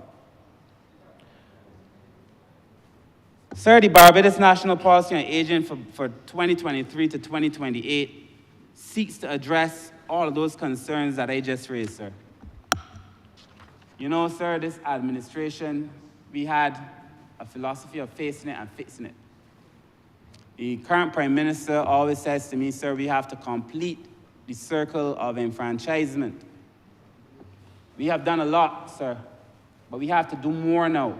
You know, it was easier, I feel, for people to see the things that you would have done. When you're going to pave a road, Honourable Member for St. Michael Southeast, if you pave a road, people could come and say, yeah, you pave a road, right? And if you don't pave a road, they see that you haven't paved the road, and they could get pleased or they could get upset. When back in the day, sir, when, you give people free access to education, because these are things. But as the world has changed, these things become less visible, less tangible. So even as you make progress, sir, it becomes difficult for people to be able to see it. We have to find a way to communicate it and to measure it. So what is in this national policy, sir, that I felt it was important enough for us to share in this Parliament, sir? It covers the period 2023 to 2028, sir. And it advances a number of key priority areas of intervention and for interaction. And it requires, sir, that we have a whole-of-country approach. Sir, allow me once more to read the core priority areas which came from the situational analysis, sir, for consistency, so people understand that there is a plan to this thing, a method, sir, in this madness. Mr. Speaker, sir, community care and supporting social services. Health services and medical care. Financial, social, and economic security. Treatment of elder abuse and related threats. The physical and the built environment. Preparation for natural disasters, and legislation for protecting and supporting the elderly, sir. I will not go over again the rationale for an aging policy. I believe that I've made that very clear. In relation, sir, to the state that the country is in relation to how the older population is not feeling that they can benefit from all that Barbados has to offer. So I'm not going to get into the need to have it, sir. I'm sure we all agree that there is a need to have it, sir. But, sir, what is our focus? In this policy, sir, we outline overarching policy goals and a vision statement. Our overarching goal, sir, is to enable and promote healthy and active aging as a way of life for all Barbadians, and ensure that the fundamental rights and freedoms of older persons are fully recognized and vigorously defended. Vigorously defended. It is not enough to recognize them, sir, but you must defend them. It's not enough to defend them, sir, but you must defend them vigorously to ensure that older people can benefit, sir, from all that Barbados has to offer. The vision, sir, that we outline, sir, is to be a country in which all older persons are sufficiently engaged, equipped, and empowered to lead healthy, active, secure, and dignified lives in this country, sir. So given this statement, sir, this policy reflects what I think, sir, is the attention that we must pay to these core areas. I will not read them again, sir, but you know them. Community, economic security, financial, treatment of elders, and so on. Sir, as we have outlined, sir, for each of these policy objectives, we have articulated what the overarching objective is. We've then identified individual objectives, and for every objective, sir, we've put in place a strategy. For every strategy, sir, were I to go through, which I won't do this morning, but were I to go through the implementation plan, we've put in place timelines for everything, sir. So I know when I am on target. PS knows when he's on target. I know when the ministry is on target. And I know when we are off target, sir. And I know there are certain things that we are ahead of schedule, and regrettably there are certain things that we are behind but must come back up to par. But we've outlined, sir, overarching objectives, and then we've identified individual objectives, and then strategies and timelines. So we were so meticulous, sir. I want to thank Professor Devonish and Dr. Nurse, sir, because even after that, when we met with them, sir, we put in place checklists. Checklists. I know very well, sir, my pastor used to tell me people do not do what you expect. They do what you inspect. I'm the inspector. So we got a checklist we're going through. People now have to be able to do the things that they set out to do. I will not, sir, this ministry cannot, sir, allow this document to be a document that sits on the shelf and gathers dust. It can't. In fact, sir, I am duty-bound to ensure that before the end of this term that legislation comes to this parliament and hopefully is passed to allow us to protect older persons. That's the end game. The situation analysis got us to the policy will get us to the legislation will empower and protect older persons. So the first was in relation to financial and economic security. Sir, the objectives that we set for this, sir, were one, to enhance general financial literacy of older persons. Sir, the overarching policy, philosophical principle in the ministry is this. I do not believe, sir, that the ministry has to do everything. I believe that a good government whether it is in this ministry or any other ministry, has to appreciate that it has to work through its partners. So that you create the framework, you facilitate business, but that you allow other people to do it. And other people may say, well, I see the government doing it, but if you offer the financial support, the space, you allow other people to do it. Financial literacy, sir, is going to be very, very important as we plan out, sir. To ensure adequate levels of financial and economic assistance, sir, related services for older persons in need. So we have to have a conversation around, are the resources being made available to older persons enough to allow them to live a dignified life? And sir, also in relation to ensuring that the rights of older persons to work, employment, and economic participation are met, sir. You know, in other countries, sir, they speak of a silver economy, where older people, sir, are seen as integral parts of the overall economy. We have to find a way, sir, to allow older people to work, to live, to eat, sir. And also, sir, people, if businesses were smart, most older people have more financial resources than younger people.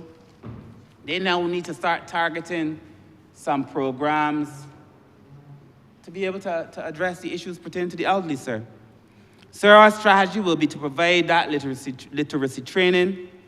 We want to enhance national assistance, sir. We want to support the rights of older persons to work, sir. The Honourable Member for St. Peter is my very good friend. And not only is he my good friend, I know him to be a very fair and reasonable man, and a good man. So I also appreciate that he would appreciate when I come to him asking for specific work for older persons in this country as the Minister of Labour. But I also want to make a plea to the private sector, because there are many people in the private sector, sir, who feel that older persons shouldn't work. And that as people get a certain age, sir, they send them home, even if the person is competent. Now, I'm not saying that we don't have to make space for the younger person, sir, but I'm saying to you that we will have more older persons and we will have younger persons. There's going to be space for everyone, sir. In relation to social security, the objective is to improve the overall awareness, knowledge, and capabilities of older persons in enhancing their social security and associated retirement planning outcomes. Sir, I want to start talking to Barbados about retirement planning. You know, I said the other day we have to plan for our retirement, and the comments on social media were scathing. How could people plan for retirement when they have nothing? I had a conversation one night when I was out, sir. Men were drinking, some friends and others, and they're telling me they can't afford, while ordering more and more beer and whiskey, they can't afford to plan for retirement. I found the ironies to be startling. Nonetheless, I believe that we can find a way, sir. You know, if it were not for my barber, sir, second one, I have to. If it were not for my barber, for me to say Skrilla. Skrilla cuts my hair. But I was talking to Skrilla, and I was saying to Skrilla, you know, you got to start planning for your retirement. Skrilla told me, of course, I've started. I can get old. And then what Skrilla said to me, I said, well, people curse me on social media. You know, I said they got a plan for the retirement, and they cursed me. Skrilla said, well, tell them don't plan then. Tell them don't plan then. At the end of the day, sir, you know, he who feels it knows it. When you turn 60, sir, and there's no access to anything, sir, I had a constituent who had paid in, I brought it up in the estimates, 498 contributions, 2 contributions short. This is, this would have been before I became the MP, when he first told me his story. 2 contributions short. He's no pastor. It is my belief that if he were able to access some benefit, his quality of life, because he started to lose his sight, his mobility, but with no money coming in, it becomes almost impossible to live, sir. And I want to talk to Barbados about planning for their retirement in as best as they can. I also feel that the state has a responsibility, of course, that is why through contributory and non-contributory pensions, perhaps at some point in the future, perhaps increasing them. But I also feel that that's a conversation that we have to be able to have. Increasing that, increasing the monies that we make available at welfare, sir, so people can live, sir. I won't go through all on Social Security, but on health and health systems, sir. Your objective is to minimize or remove the resource constraints and quality barriers that affect the overall standards and delivery of healthcare for older persons, sir. This is identified in the situation analysis. This is what they said was bothering them. And sir, we know that we have then to put in place systems to fix that. I often say, sir, when I used to lecture at the university, for those who did participatory research methods, unlike quantitative research methods or other components of qualitative research, the real test of whether something is true or not, the veracity of a research question or a hypothesis you may be testing, sir, is whether the participants feel themselves that this is an accurate description of their reality. It is not about percentages, it is not about numbers, it is simply about how does this statement about my life make me feel about my life? Is this accurate about my life? And older persons are saying, regardless of all of these data, that they do not feel they're treated well when they go to medical facilities, sir. We also have to improve the relationship, sir. We have outlined strategies to be able to do this, sir. We're going to acquisition, utilization, and deployment of human resources, sir. And I know that the Ministry of Health is already working on bringing on more nurses. I know they're doing the necessary training. But, sir, I just make the point, sir, I just think the burden is just too great for QE. I mean, when you have an aging population at this rate, you could just anticipate, sir, and an unhealthy aged population is going to become extremely difficult, even with the best will in the world. That is why I think prevention is better than cure. That is why I think families have to be able to step up, sir. In relation to the physical and built environment, sir, we have to improve the stock of housing and other physical, public, private living spaces and arrangement for older persons. I hope that when we build out Sterling in the very near future, that we can ease some of that burden. The permanent secretary and the staff in the ministry, and Ms. Ford and the others, sir, I know they're working on trying to find spaces within the city or closer to town, so that you can have one in the east to begin with and another one closer to the city, to allow people to have some respite, sir, or daycare for the elderly. And our plans, I am told that we were supposed to be in a meeting today, but here we are in Parliament to help finalize the plans for Sterling, sir. In relation to the social environment, sir, we've listed strategies for these too. Development of a housing policy, which I know the Minister for Housing is working on, and which we will work on together. In relation to the social environment, Mr. Speaker, sir, to ensure that older persons have access to and live positively in safer and more age-friendly home and community environments, sir. You know, Mr. Speaker, I had a constituent, again, like most of us. She was older, lived alone, and started suffering some aspects of dementia. She had a very decent house. A wooden house, but I mean a decent house, you know. You could tell one of those persons who cared for where she lived, around the space was clean. But over time, as her mind began to suffer from dementia, sir, for facilities, the physical facilities were deteriorating almost at the same rate as her cognitive abilities. We asked around to see if we could find a family member to help come and help the lady in this house. We could find no one. We went to the neighbors, sir, but since she had dementia, she became very difficult. Nobody wanted to go by the woman's house. We could find nobody to help this old lady, sir. You know, you just can't walk into people's space. She passed. Mr. Speaker, sir, a woman that had no family suddenly had the most family in the world. All appearing from God knows where, sir, fighting over her property.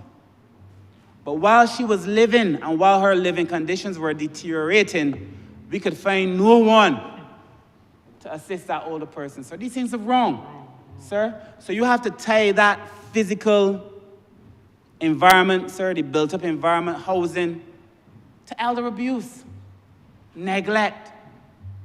We were told of a person, sir, whose granddaughter or niece visited her, sir, wheeled her in a corner, locked the wheelchair, left her in that corner, all day long, left to go to work or go wherever she would go, and left that old lady locked in the space, sir. So we said we would come back and talk to her when the lady was there. And when we got back, the old lady would not say a word. Petrified. Do you know what it is to live in perpetual fear in your own house? Mr. Speaker, sir. So it's not only about building the physical space.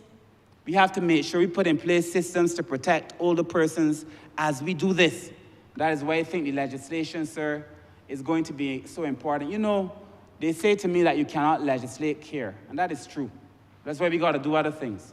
But I surely can punish those who go out and abuse older persons, though.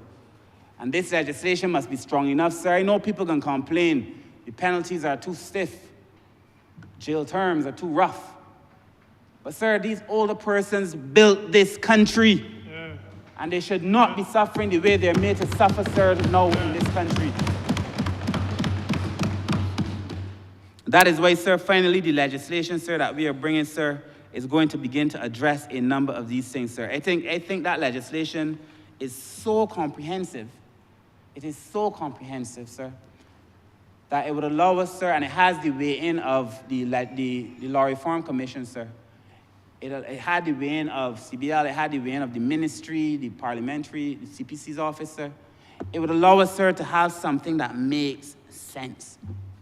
Makes sense. Sir, in relation to pandemics, disasters, and emergency situations, sir, we want to ensure a well-coordinated, fully resourced, and highly effective national community response. And we put in place a whole set of strategies, sir. They're all documented well in the policy, sir. So, sir, what then is left to do? Because we've identified what the issues are in the situation analysis. We've identified, sir, what the plans are in relation to the future as it speaks to the policy, sir. What do we do now with the implementation, sir? I have outlined, sir, in this chamber that we have an implementation plan. The document is 60 pages long. So this is not no whimsical fly-by-night, nothing. This is serious work that has gone into this. Sir, where we have gone through each item one by one and put in place timelines. And we monitor those timelines to make sure that we're able to do this, sir. One of the things that we felt was going to be important was that we create a national coordinating and implementation committee for the policy, sir. We've done that, sir. The Honourable Member for St. Thomas chairs that committee, sir, and they've already started doing the work, sir, to be able to make sure that we put in place the things that are necessary to make this policy a lived document. I have said, sir, that there is no way this administration can let this policy go and sit down just so. Mr. Speaker, sir, let me remind you, sir, the Honourable Member for St. Michael East, sir, as well, once when he was Minister of Social Transformation, we also did work on an elder policy. This was in about 2005 or 2006, I think. Before him, sir, I worked with Hamilton, the former member for St. Michael South East, sir, permit me to say Hamilton Lashley. When Hamilton Lashley brought the paper here, I remember sitting at Hammy's house, sir, and going through this policy, sir. This is serious work.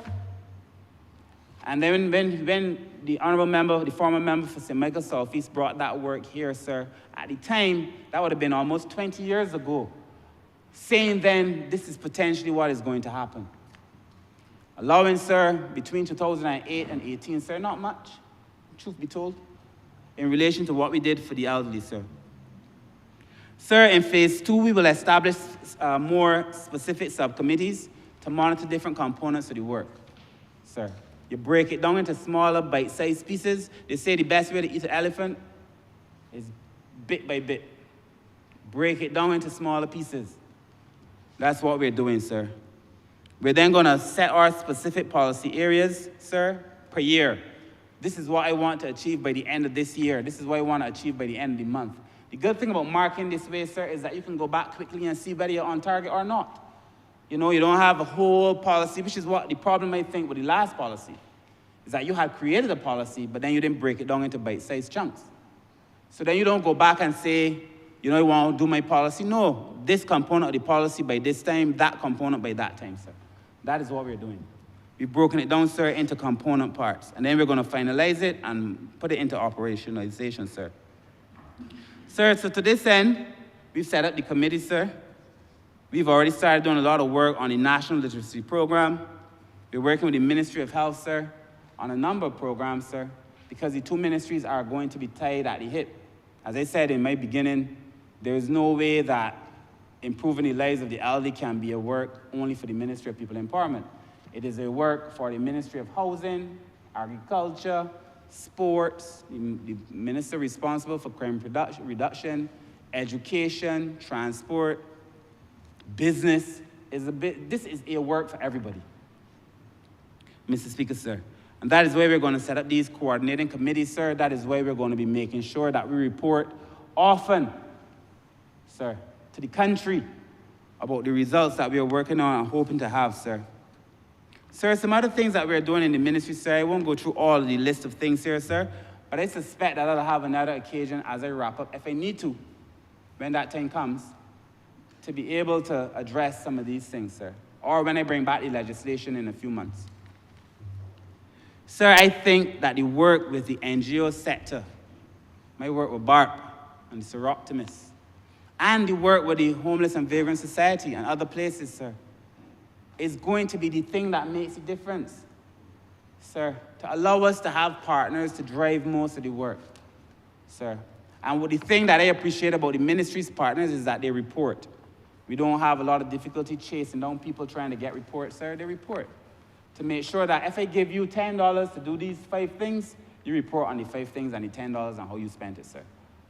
It's not that we want to give away money, sir, as a free-for-all, sir, but obviously, sir, my strong undergirding principled position is that the government must facilitate. The government doesn't have to be the deliverer of goods and services in every instance. So, Mr. Speaker, sir, some specific measures that we've undertaken, sir. We began some training at the SJPI. We've already had some scholarships in auxiliary nursing. The National Assistance Board, I know, has brought on some additional nurses to help the elderly. They've brought on physiotherapists as well to be able to help the elderly. A lot of work is going on, sir, quietly. Too quietly, actually. And I think we need to say a little bit more about the work that is being done at the National Assistance Board. Sir, Mr. Speaker, sir, the National Assistance Board has, in my mind, undergone a quiet revolution to the point where it is performing extremely well. And when you do we had done a survey, sir, we asked people what do they think. As you saw even in this survey, that the National Assistance Board is held in extremely high regard for the work that they are doing, sir. And I want to commend them as well, sir. So, Mr. Speaker, sir, as I close, we have, sir, now in the ministry, we're in a position where the amalgamation of family services is extremely advanced. I am just finalizing a few things with the union, sir. We're going to bring here, certainly in the next few weeks, month or so, well, as soon as possible, sir, we're going to bring to this place the new legislation to guide family services, which we have in draft, to create that framework, so because it becomes very difficult to talk about.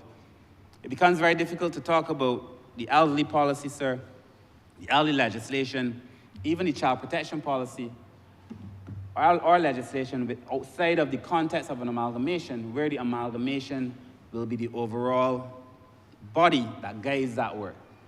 And that makes sense, sir, because the current thing that exists is that if you go to a household to check on an elderly person, you don't check on the children, you don't check on the persons with disabilities. We're having an overall intervention that speaks to the whole family. That is going to be very, very important, sir. And that amalgamation will surely be completed this year, provided that we get past these very small issues now with the union. Sir, we're at the point where we're identifying the positions, where we've identified the positions. We're proposing, sir, a specific pay scale for the staff, sir, with the recognition, sir, that no staff member will be disadvantaged. In fact, many of them will see some advantage after the amalgamation, sir. But that if we are able to do this amalgamation right, to coordinate, because throughout the policy's work and in the situation analysis, one of the biggest concerns was that there was not enough coordination. The amalgamation begins to address some of those coordination issues, sir. So I also believe that I have to thank the workers at the National Assistance Board, sir, for the work that they are doing in relation to helping the elderly population in Barbados, sir. You know, when we brought on the workers, it was never meant to be a full-time thing. We didn't bring on the elder care workers with a view to keeping them on. So that bill is $9 million a year. But it became obvious, sir, that the benefits that having them on, sir, the benefits that having them on board, sir, were too significant to let them go. So not only did we bring on 400 and something workers in COVID, we kept them. Then, sir, we put in place everything necessary to make sure that having kept them, that they were given dignified work, vacation, sick days, NAS, sir. Giving them a standard of living, sir, that previously, sir, they did not have for themselves, sir. And Mr. Speaker, sir, I want to thank the elder care workers, but I also want to thank the home helpers, sir. You know, many people see these home helpers going around from house to house, sir. They don't understand the abuse that they sometimes get from family members, not the persons who are older with dementia, from family members sometimes who are very disrespectful and say the most disparaging things, sir, and speak to them with all kind of vitriol. And it's not right, Mr. Speaker, sir. I want to thank them, sir, for the grace that they exhibit, sir, the dignity with which they conduct themselves, sir, on a day-to-day basis, sir. But, Mr. Speaker, sir, we currently have on home care 144 workers seeing 1,343 clients. 144 home care workers seeing 1,343 clients. We have 420 elder care workers dealing with 882 beneficiaries, sir. It is obvious that these are not even beginning to scratch the surface of need. Not even beginning to scratch it, sir. Should we hire an additional 20,000 workers? Or do we have to have a conversation with Barbados about what it is going to take, sir, to get us past this point? I had a friend, sir, when I was turning 40, he said to me, yesterday I was 40. Tomorrow you will be 60. And when I was turning 40, it seemed a joke. But all of a sudden, I feel like 60 is fast approaching too. And I know, sir, that those of us who might be 50 or even 20 and think we have all this time in the world to do as we like, sir, you don't. Therefore, I know that we have to put in place systems all now for ourselves and for our elderly population, Mr. Speaker, sir. I asked the head of the National Assistance Board, so what concerns her the most? She told me, sir, the director of the National Assistance Board told me that family dynamics and the change in approach to care bothers her, sir. Family dynamics. This is not me now, this is the director of the National Assistance Board, sir. She said the fact that family members are the main perpetrators of abuse bothers her. The quantity, intensity, and composition of care is changing given the health challenges of beneficiaries as they age, and demand for care versus the supply of workers, sir. Her words. Which in a way, sir, is evidence in this policy, Mr. Speaker, sir. So, Mr. Speaker, sir, I have trespassed, I think, on your kindness, sir. But I want to thank you, sir. I want to thank this Parliament for allowing me, in some detail, to go through the situation analysis and as well as the overall policy, sir. And also for giving me the latitude, sir, to discuss what is to come and our approach to implementation, sir, and what drives this ministry.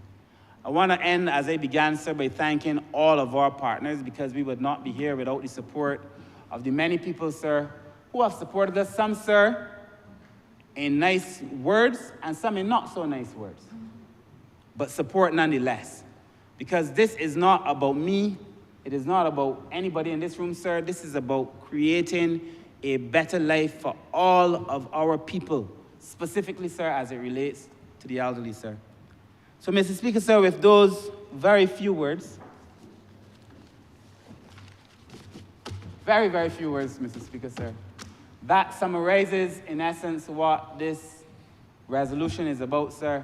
I want to thank you, sir, for allowing me to speak on this resolution, sir, and I want to move, sir, that this resolution be now passed.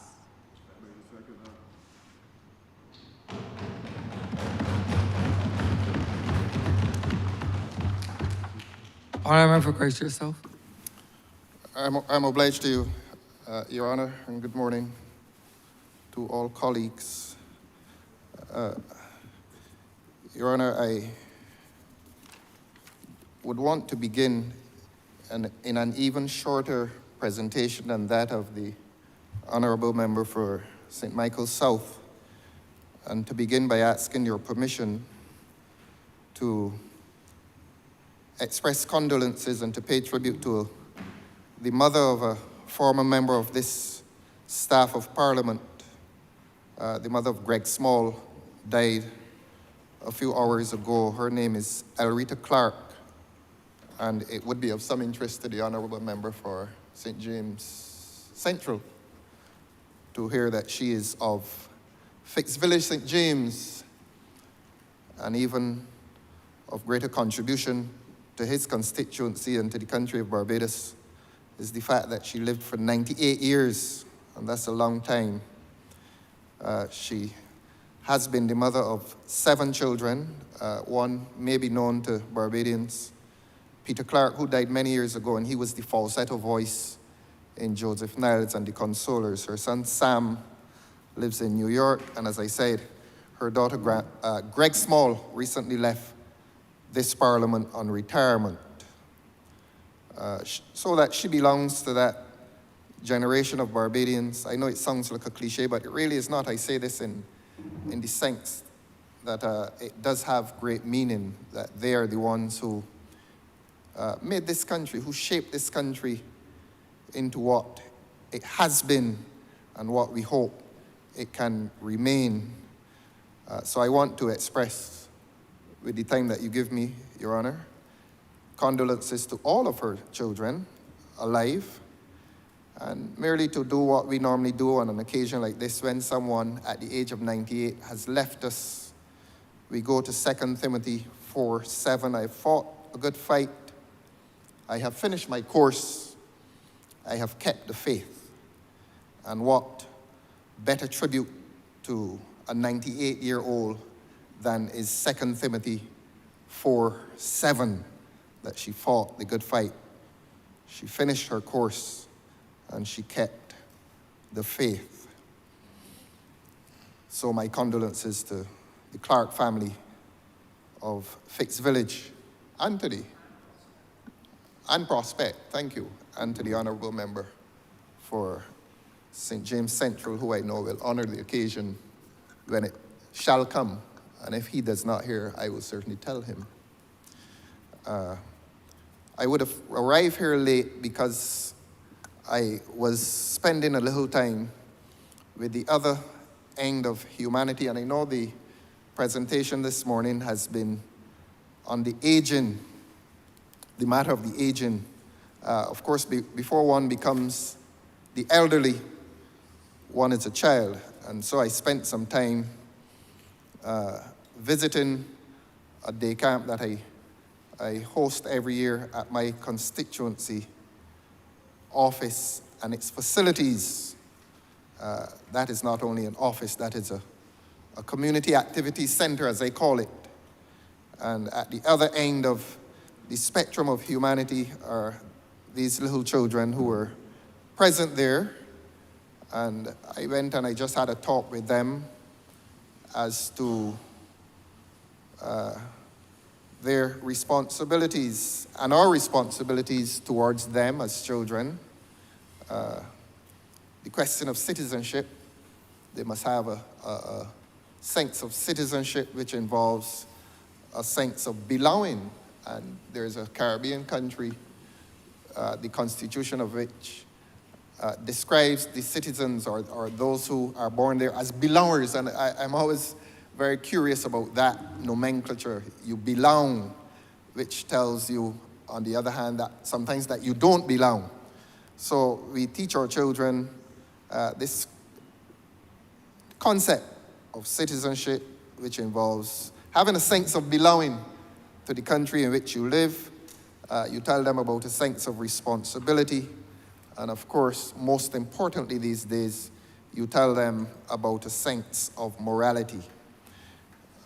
And so I think that is how we who occupy the Middle Ages, because I've listened to the presentation very carefully, and one of the things I caught from the honourable member who spoke is that, I don't know if these were his precise words, but past 20, you're well headed towards 40, and past 40, you're well headed towards 60, and after 60, you're well headed to the golden years. So that in these early years, we teach our children that sense of belonging, that sense of responsibility, and as I told them this morning, that sense of morality. And it's a very simple message. And children will listen to you when you speak to them in simple terms. And I know speaking to children is very difficult. You have to locate a particular language that they will understand. And so you ask them about morality, whether they are aware that it is basically having an appreciation for right and wrong. And if you want a happy life, you try to do right. Of course, in the adult years, there's no guarantee that doing right guarantees you happiness, but that's another matter. So that if I am to give personal testimony, and I listen to a lot of the personal testimony of the honourable member for St. Michael's South, my personal testimony is that I've had an encounter this morning with the two extremes of vulnerability, the very aged in terms of the passing of a 98-year-old, and the pleasanter experience of an encounter with children, those precious human beings that we bring into this world, and towards whom we must always have that sense of responsibility. It is not for me today to respond or comment on the honourable member's presentation. It was highly technocratic, and as I always say in here, I mean, you don't fight, you don't contest technocratic presentations. You take them for what they are. And he did pay tribute to several of the members of his staff. And when people occupy office and they do research and they put that research together, and it comes to this parliament in the hands of an eloquent minister, what quarrel is there? There's no quarrel. And I want to express appreciation for the presentation. I listened to a lot of it, even in my car on the way here, and I listened to a lot of it here. And I appreciate what the honourable member has said here this morning based on the research of his abundant staff that is here present. And we express also appreciation to them. I caught a reference to BART and the presidency of Mrs. Marilyn Rice Boeing. I think I see her, yes, here, and I join in expressing commendation. I think I see Mr. Griffith. At my age, mine eyes shall not perceive the others with similar accuracy. But I join Minister, member for St. Michael's South, in expressing appreciation to all these who have toiled in the vineyard to ensure that adult and elderly life is comfortable. I suppose they may accept my application to BART at some point. My applications are not always easily acceptable, but I hope BART, I hope BART will accommodate me with less trauma. So that, congratulations to all concerned. I hope the holiday is upon us after this session. And if it is upon us, Your Honor, I want to express to you the pleasures of my appearances here over the last few months. Here in this place. You have not visited me with any trauma nor difficulty. Although this is... I'm not on the other side, honourable member. Indeed. And I want to thank you for the way that you have accommodated me in this new role. And so if this is the recess, if we are on the cusp of recess, I wish you the best of holidays. I don't use the word summer holiday. I've never had a summer in Barbados. I've never experienced summer in Barbados. I've experienced the rainy season and the dry season. So I wish you a happy rainy season and hope that the rains will continue to shower us with God's grace and all his blessings, and to all of my colleagues on the other side, especially the Honourable Member for St. Thomas. We have now become each other's favorite in here.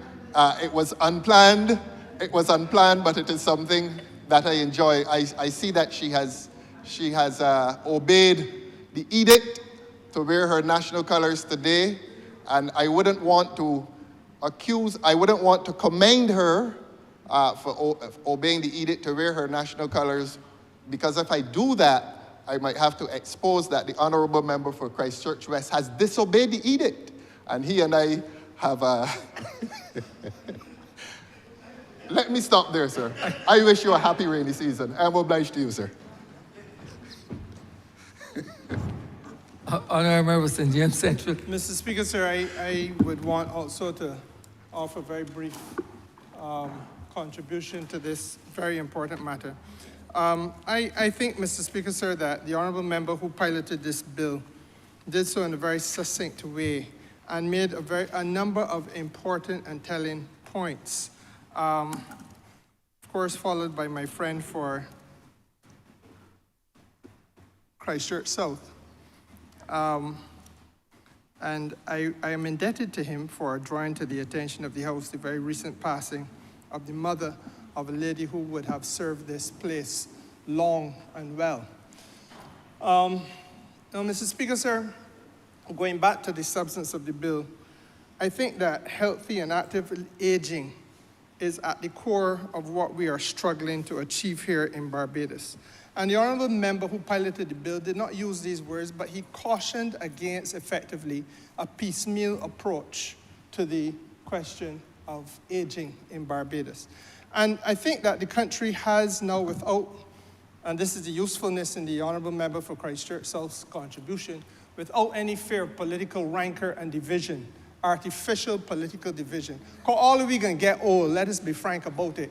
If we're blessed to live long and fruitful and productive lives, even if you don't, you can still get old. And the fact of the matter is, Mr. Speaker, sir, old them or old be, apart from those who are at the world stinking in front of it, is still an old person. And that's what happens. You will be told that on the streets, because the streets speak. And sometimes we have to listen to the streets when they speak. And Mr. Speaker, sir, it is necessary then to have what could only be called a multidisciplinary approach. There are cross-cutting themes, and the Honourable Member who piloted this bill spoke sensibly and adequately to it. We have, as a country, to recognize that you don't treat to healthy and active aging only when you get to a point where you are considered to be aged. If you are going to have a society where the aged are healthy, it means that the Ministry of Health and all that is where it involves must be plugged in from an early stage when that individual is nascent, newborn, and growing. Same thing with sports. It is important, Mr. Speaker, sir, to have an active community. It is important to have a community that is participating actively in sporting activities and maintaining a healthy lifestyle. You may not get to the very distinguished level that Sadia Williams has gotten to, and one wishes her the very best for what, hopefully, in the next hour and a half to 2 hours will be a sensational contribution, Mr. Speaker, sir. But the reality is that she must serve as an example to all of us about what we can not only achieve nationally, but individually, what we should be trying to do to the best of our abilities in order to keep ourselves healthy. It may mean, consequentially, that the Honourable Member who sits to my right, who has made his living in the medical profession or part thereof, may be a little less well off, because if you're taking good care of yourself, you don't have to pay the doctor and the dentist as much or as often, hopefully. But the truth is, sir, that that is what it has to be about. And it goes on and on. It is true of education. The Honourable Member made the point, it's true of virtually every ministry. What I did not want him to lose track of, sir, is that it is equally true of the Ministry of Foreign Affairs. And we sometimes take for granted the need for this country to relate in a serious and a sensible manner with some of the things that are happening internationally, and to make sure not only that we build relationships with the global community, and in this context, I'm thinking of global NGOs, the non-governmental organizations of global reach that obviously would lend assistance to Barbados, but that we are with countries. Our foreign policy has been, sir, largely about building relationships with countries and non-governmental organizations. As far back as the memory of man doth run in this country, that's what we did. But we have to now seriously start to build relationships with parts of the international community that are there, available to assist Barbados in partnership, but we have taken it for granted. For example, the international academic community, where if we are able to make those relationships, we benefit from research, we benefit from better understandings of some of the state-of-the-art technologies and so on, but also more modern thinking. And research-based analysis, therefore, sir, helps with policy intervention. And it should therefore lend to a more rich or enriched and more mature menu of options for any minister who has to treat to the question of aging. It also is important, sir, for us to be able to lend a voice on matters which are critical to the development and well-being of the aged, but equally are critical to the development and the well-being of the country.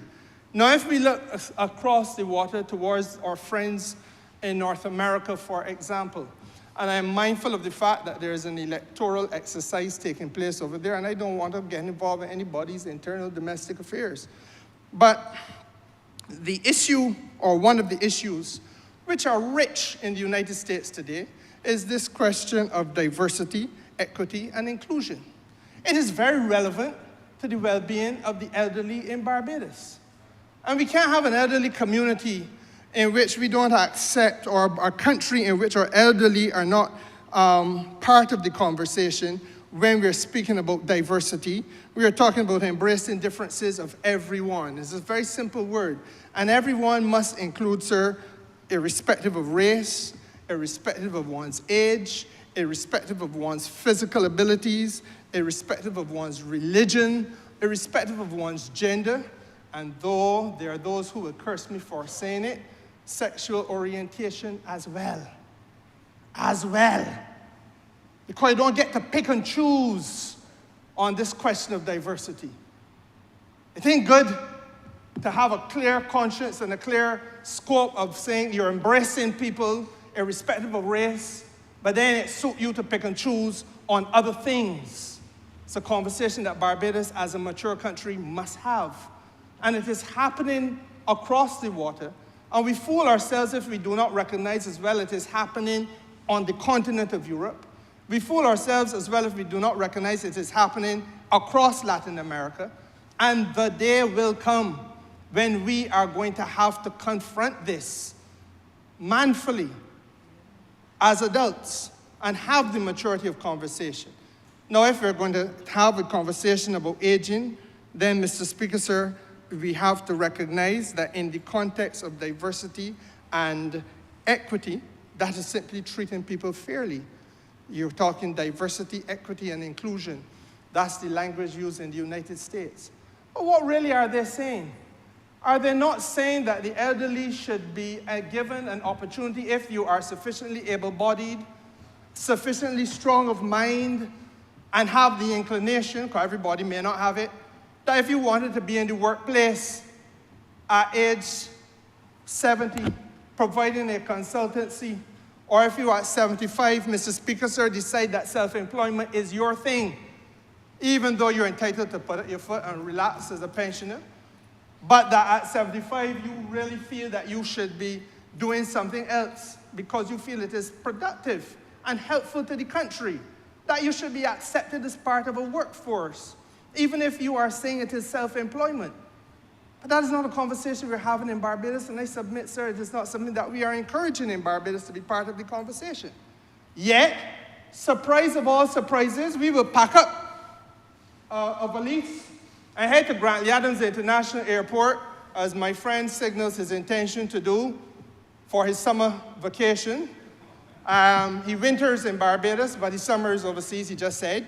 And while he is when he arrives in Boston, Massachusetts, he will go to Walmart, sir, and he will see an elderly lady, probably 75, 80 years old, working a checkout counter at Walmart.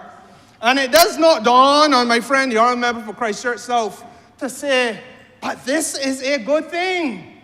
That this lady is involved, that she is treated as being included in the workforce, even though she is an old age pensioner in the United States, still finding something productive for her to do rather than being home, waiting on home help. If she's able-bodied, minded physically to be able to do it, and inclined. And that should be something as an exemplar that is imported into Barbados. I do not hold that against my friend, the Honourable Member, because it is true of several others of us who see it and not realize, sir, that we can bring some value from these experiences, apart from going into Walmart and get a lot of cheap goods to bring back here. I'm quarreling with you. Well, I'm glad that you do it. I'm happy for you. I prefer to keep the vendors in Bridgetown in pocket. But if that is your preference, that is your preference. Mr. Speaker, sir. I remember you seem to know a very partner of your friend from Christchurch. So, well, we spent a lot of time together, sir. We spent a lot of time together. I know he's a man who believes in Target and Walmart and those places. Sir. You will forgive me, sir, if I tell you that, I know Swan Street and them places, but that's a different thing. I'm happy to give him directions to find his way around Bridgetown, sir, if he has to travel on foot. But the truth of the matter is, Mr. Speaker, that I say that in a lighthearted way, but it is a reality that culturally we have to find a way of connecting and making sure we connect our older people into the mainstream of our society and find ways to keep them there. Because in my own constituency, some of the most enriched forms of interaction that I have witnessed, sir, is when some of the senior citizens, some of the people who have been, for example, I'll give you one example, my constituency is replete with cricketers. I do not know that there's any part of Barbados that has produced as many representatives of the Barbados and or West Indies team as does that general area of St. James. And Mr. Speaker, sir, to see them interacting with youngsters is one of the happiest things that you can see. The sharing of experiences, the sharing of ideas, the sharing of values, the way forward. And it enriches community. It is important, I think, Mr. Speaker, sir, for us to find ways of getting our young people, to be more actively involved in a relationship with the more elderly. And the elderly, sir, must be encouraged, or discouraged rather, from being home drawn up, but to be out there and involved more widely in our community. I come to the last part of what I want to say, sir, which is the question of inclusion. Because, I listened to the international debate, and this diversity, equity, and inclusivity thing, sir, is, as I said, it is going around the world like a wildfire. We're going to have to face it, and we got to talk about it. What do we mean by inclusion, Mr. Speaker, sir? We have to respect the voice of people. We have to respect differences in culture and differences in ideas and perspective. But above and beyond respecting them, sir, we have to bring them as many voices and as many perspectives to the centerpiece of our national existence and our national conversations. Mr. Speaker, I listened to the debate that we last had in this House. I have not asked your permission, sir, to reflect on that debate, and I'm not going to. But that debate, sir, was one that touched on the question of bail, as you will recall, and therefore it was a law and order debate. There is a clash of values. Let us not fool ourselves. There's a clash of values in Barbados. And part of the solution, sir, must be that more mature part of this country which, as the honourable member who piloted this bill quite rightly said, built Barbados. That their voice, their perspective, their values, sir, must be part of the conversation and part of the solution, I want to respectfully submit. The lady to whom the honourable member referred, the mother of that lady who has served this parliament, sir, I knew her, Greg's mother, yes, I knew her well. There was never a time that you did not walk through the district and find her sitting by the doorstep, sir, willing to share thoughts, ideas, perspectives to whosoever will and wanted to spend a little bit of time. The benefiting, sir, of guidance from that more mature part of our community is vitally important, Mr. Speaker. And it is something that we have to find a way to create the opportunity for that type of interaction to take place. Now, Mr. Speaker, it helps to empower our young people. It helps to give them a sense of perspective. You know, I said just now to the honourable member that the streets talk. And the streets have been talking for a long time. Barbados very often chooses not to listen when the street talk. In the 80s, or was it the 70s, Bob Marley would have sang a song, "Woman, hold your head and cry. Your son has been shot down in the street and died. I lent her comfort as a passerby." A little bit later, sir, a little bit later, though he himself was also shot down in the street and died, I'm trying to remember the name. His name is Biggie Smalls. Stage name, Biggie Smalls. Chris Wallace, correct. Coming out of New York City, the street talking, but we choose not to listen. We choose not to listen. And he amplified the message from Bob Marley. Some said it was too grim. Some said that you shouldn't say them things. But he told a story of young people stealing from the mother purse. Told a story of running guns. Told a story of drugs.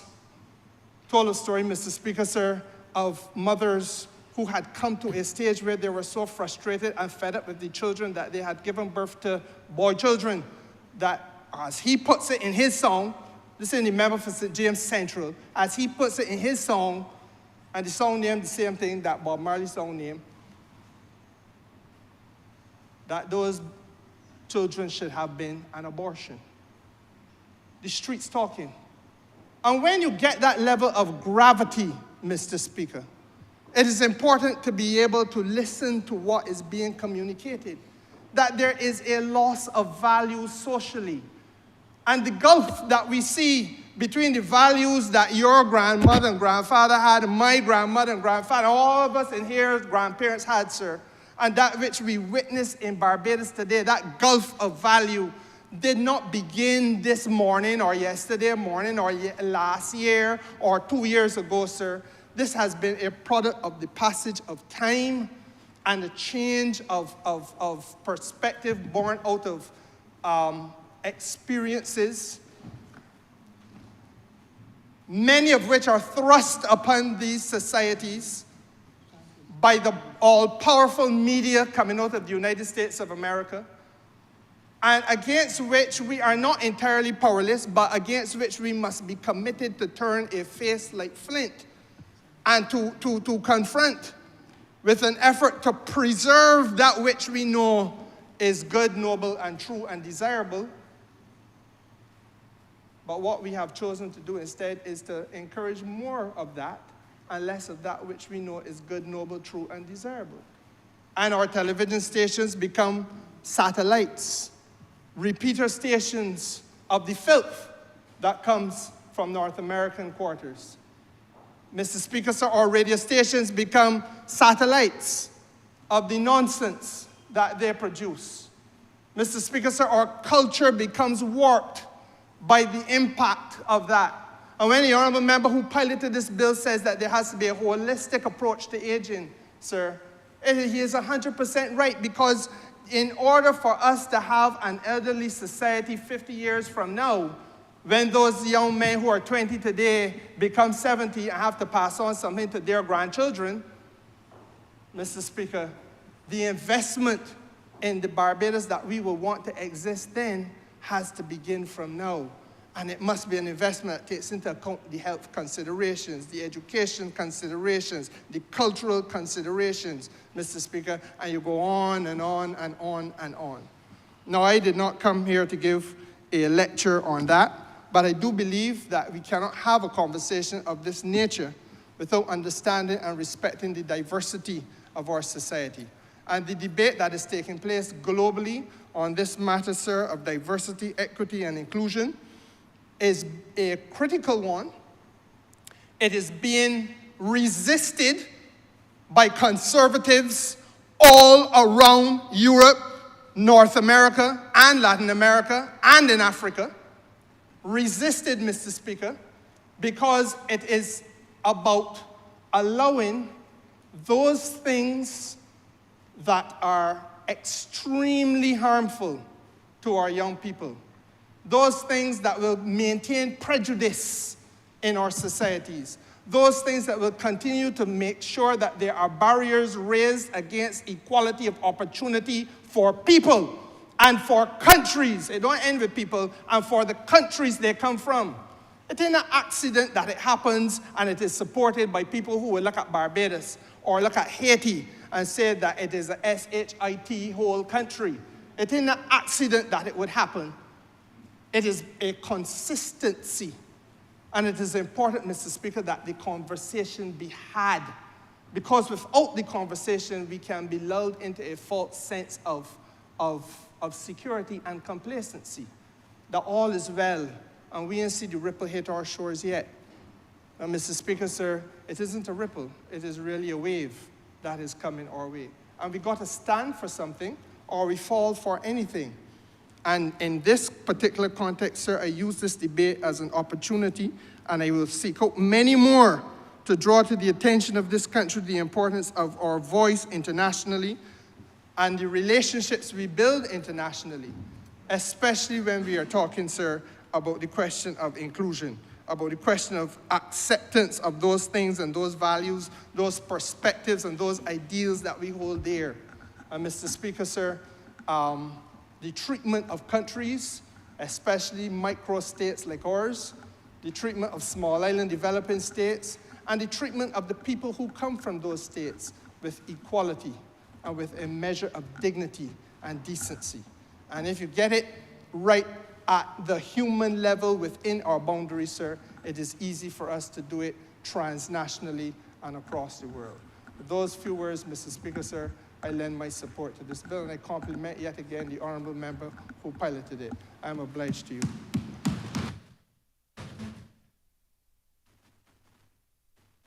Honourable member for St. John.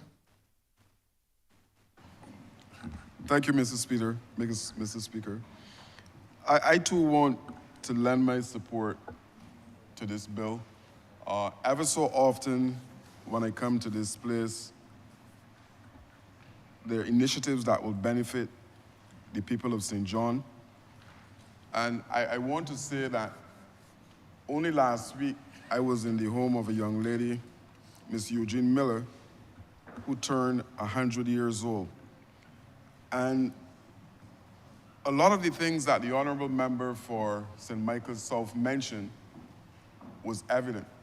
And he too, probably without being aware, shared some of my thoughts in relation to how we treat to our old people. Because he mentioned my mother, but he also said, Mommy. And in a lot of households, that particular word is missing. And I have 3 people in the constituency of St. John who are, she was 100 years old. I have another lady who is about 106 and a gentleman who is 104 years old.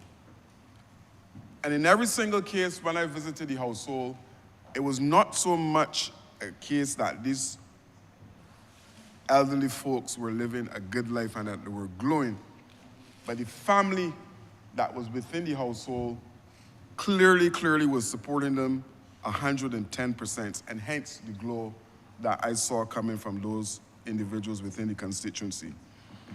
And I believe that these 8 pillars that were outlined by the honorable member, like I said, would benefit those folks in St. John who are now in that evening process of their life.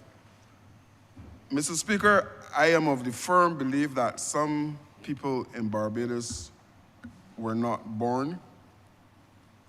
I would like to say that they got here by AI, but it would be an oxymoron to say intelligence and to compare that with some of the people, because I can't understand or believe how individuals can treat their parents, and in most cases, their mothers, the way how I have heard stories about people being treated on island. The pension check is used as a personal ATM for a lot of children, and I've heard stories where persons indicated, I want to put my mother in a home, but when they got the information that the pension would be suspended, there was a change as far as that is concerned. And it is unfortunate because, like I said, these are the people who build our country, and for children to then function in the way that they're functioning is, I don't know. The honorable member would have mentioned the need for the Ministry of Sports to be involved in the process in terms of active aging, and I want to share with him that last year, my ministry put on a swim program where in excess of 500 seniors participated in that program at Bronx Beach. And we're looking to see how best we can have that program come again in October this year. So we're actively involved in that. At community level, Mr. Speaker, we have started the process of putting down community gyms because we're talking about active aging. And those gyms are being utilized not only by the young, but they're being utilized by the seniors within the constituency all across this country. If you go to Gore Hill on any evening, you will see that the elderly folks utilizing those facilities. And the wish of the ministry is to ensure that all across this country, those community gyms are put in place. The honorable member for St. James Central would have mentioned the intergenerational solidarity, and it is something, Mr. Speaker, that I believe that we should look at. I have a daughter who ever so often is constantly asking about things of the past. And I think we have a lot of old persons who are living within the constituencies that, for example, after 11+ exam, should be going into the school system to interact with our youngsters, to show them what happened in the past. I spoke to a couple of young girls recently, and I asked them when is the last time that they played hopscotch, and they wanted to know what I was talking about. They don't have the foggiest idea about that particular game. And I think that we should be able to do this in terms of having that bridge where our older folks can interact with the youngsters and talk to them, and the honorable member spoke about the streets. And I'm seeing that more and more where the streets are mentoring a lot of our young people. And the end result, Mr. Speaker, you know only too well where that is ending. So I fully support this. The housing, in terms of the built environment, Minister, I want to say to you that, again, I believe that we should be able to target across the island those persons. I have been able to remove in excess of 30 pit toilets within the constituency of St. John, primarily old folks who are living within the constituency. And I believe that in their golden years, there should be a level of decency attached, that we should not have our young people doing that. So I want to thank the government. I want to thank you for speaking to the built environment, because I know that this particular program will impact them as well. Mr. Speaker, the health care. I have some issues within my constituency in relation to persons seeking health care. I believe that the service can be made even a little better in terms of the time that they have to wait. But this is something, honorable member, that I think you should look at. My namesake, who's sitting here inside of the chamber, permission to call his name, Mr. George Griffith, is doing some fantastic work with that companionship program. It is impacting in my constituency in a significant way. And Honourable Member, I'm asking for an expansion of the program because every single week there are calls coming to the branch office, there are calls coming to my phone asking for persons to be involved in the process, to treat to what is happening in terms of the elderly within the constituency. I think it is a fantastic program, and I want to thank you, sir, for the work that you're doing in relation to this. You know that I've been making your phone miserable on several occasions as it relates to this particular program. And all of my persons are speaking very highly of the work that you're doing when they interact with you, so I want to say thank you for that. Mr. Speaker, you know, when we speak about the old population or the elderly population, and I believe in a couple of years I may be graduating into that particular category as well. But I think that this particular bill that we're debating here today is one that will move all of our people in that age range forward. And I would hope, Minister, the Honourable Member, that you can, your ministry and mine can work a lot closer together, because I see the nexus where our young people need to be involved in the process, and we need to do some things that can ensure that going forward we have the success that you're looking for. I realize, as you would have mentioned, it is an absolute detail. Last night I was going through the document. It's an absolute detailed document. And if you hit all of the targets that you have indicated that you're looking to hit, I suspect that a lot of persons on this island will be pleased. Mr. Speaker, with those few words, I'm obliged. Honourable Member for Christchurch West.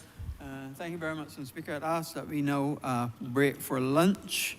I recognize that we are all interested in watching a race. I understand race time is 2 o'clock, so we'll break for a lunch till 2:30 today.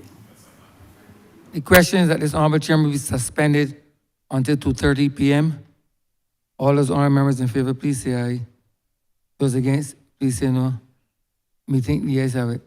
This Honourable Chairman stands suspended until 2:30 p.m.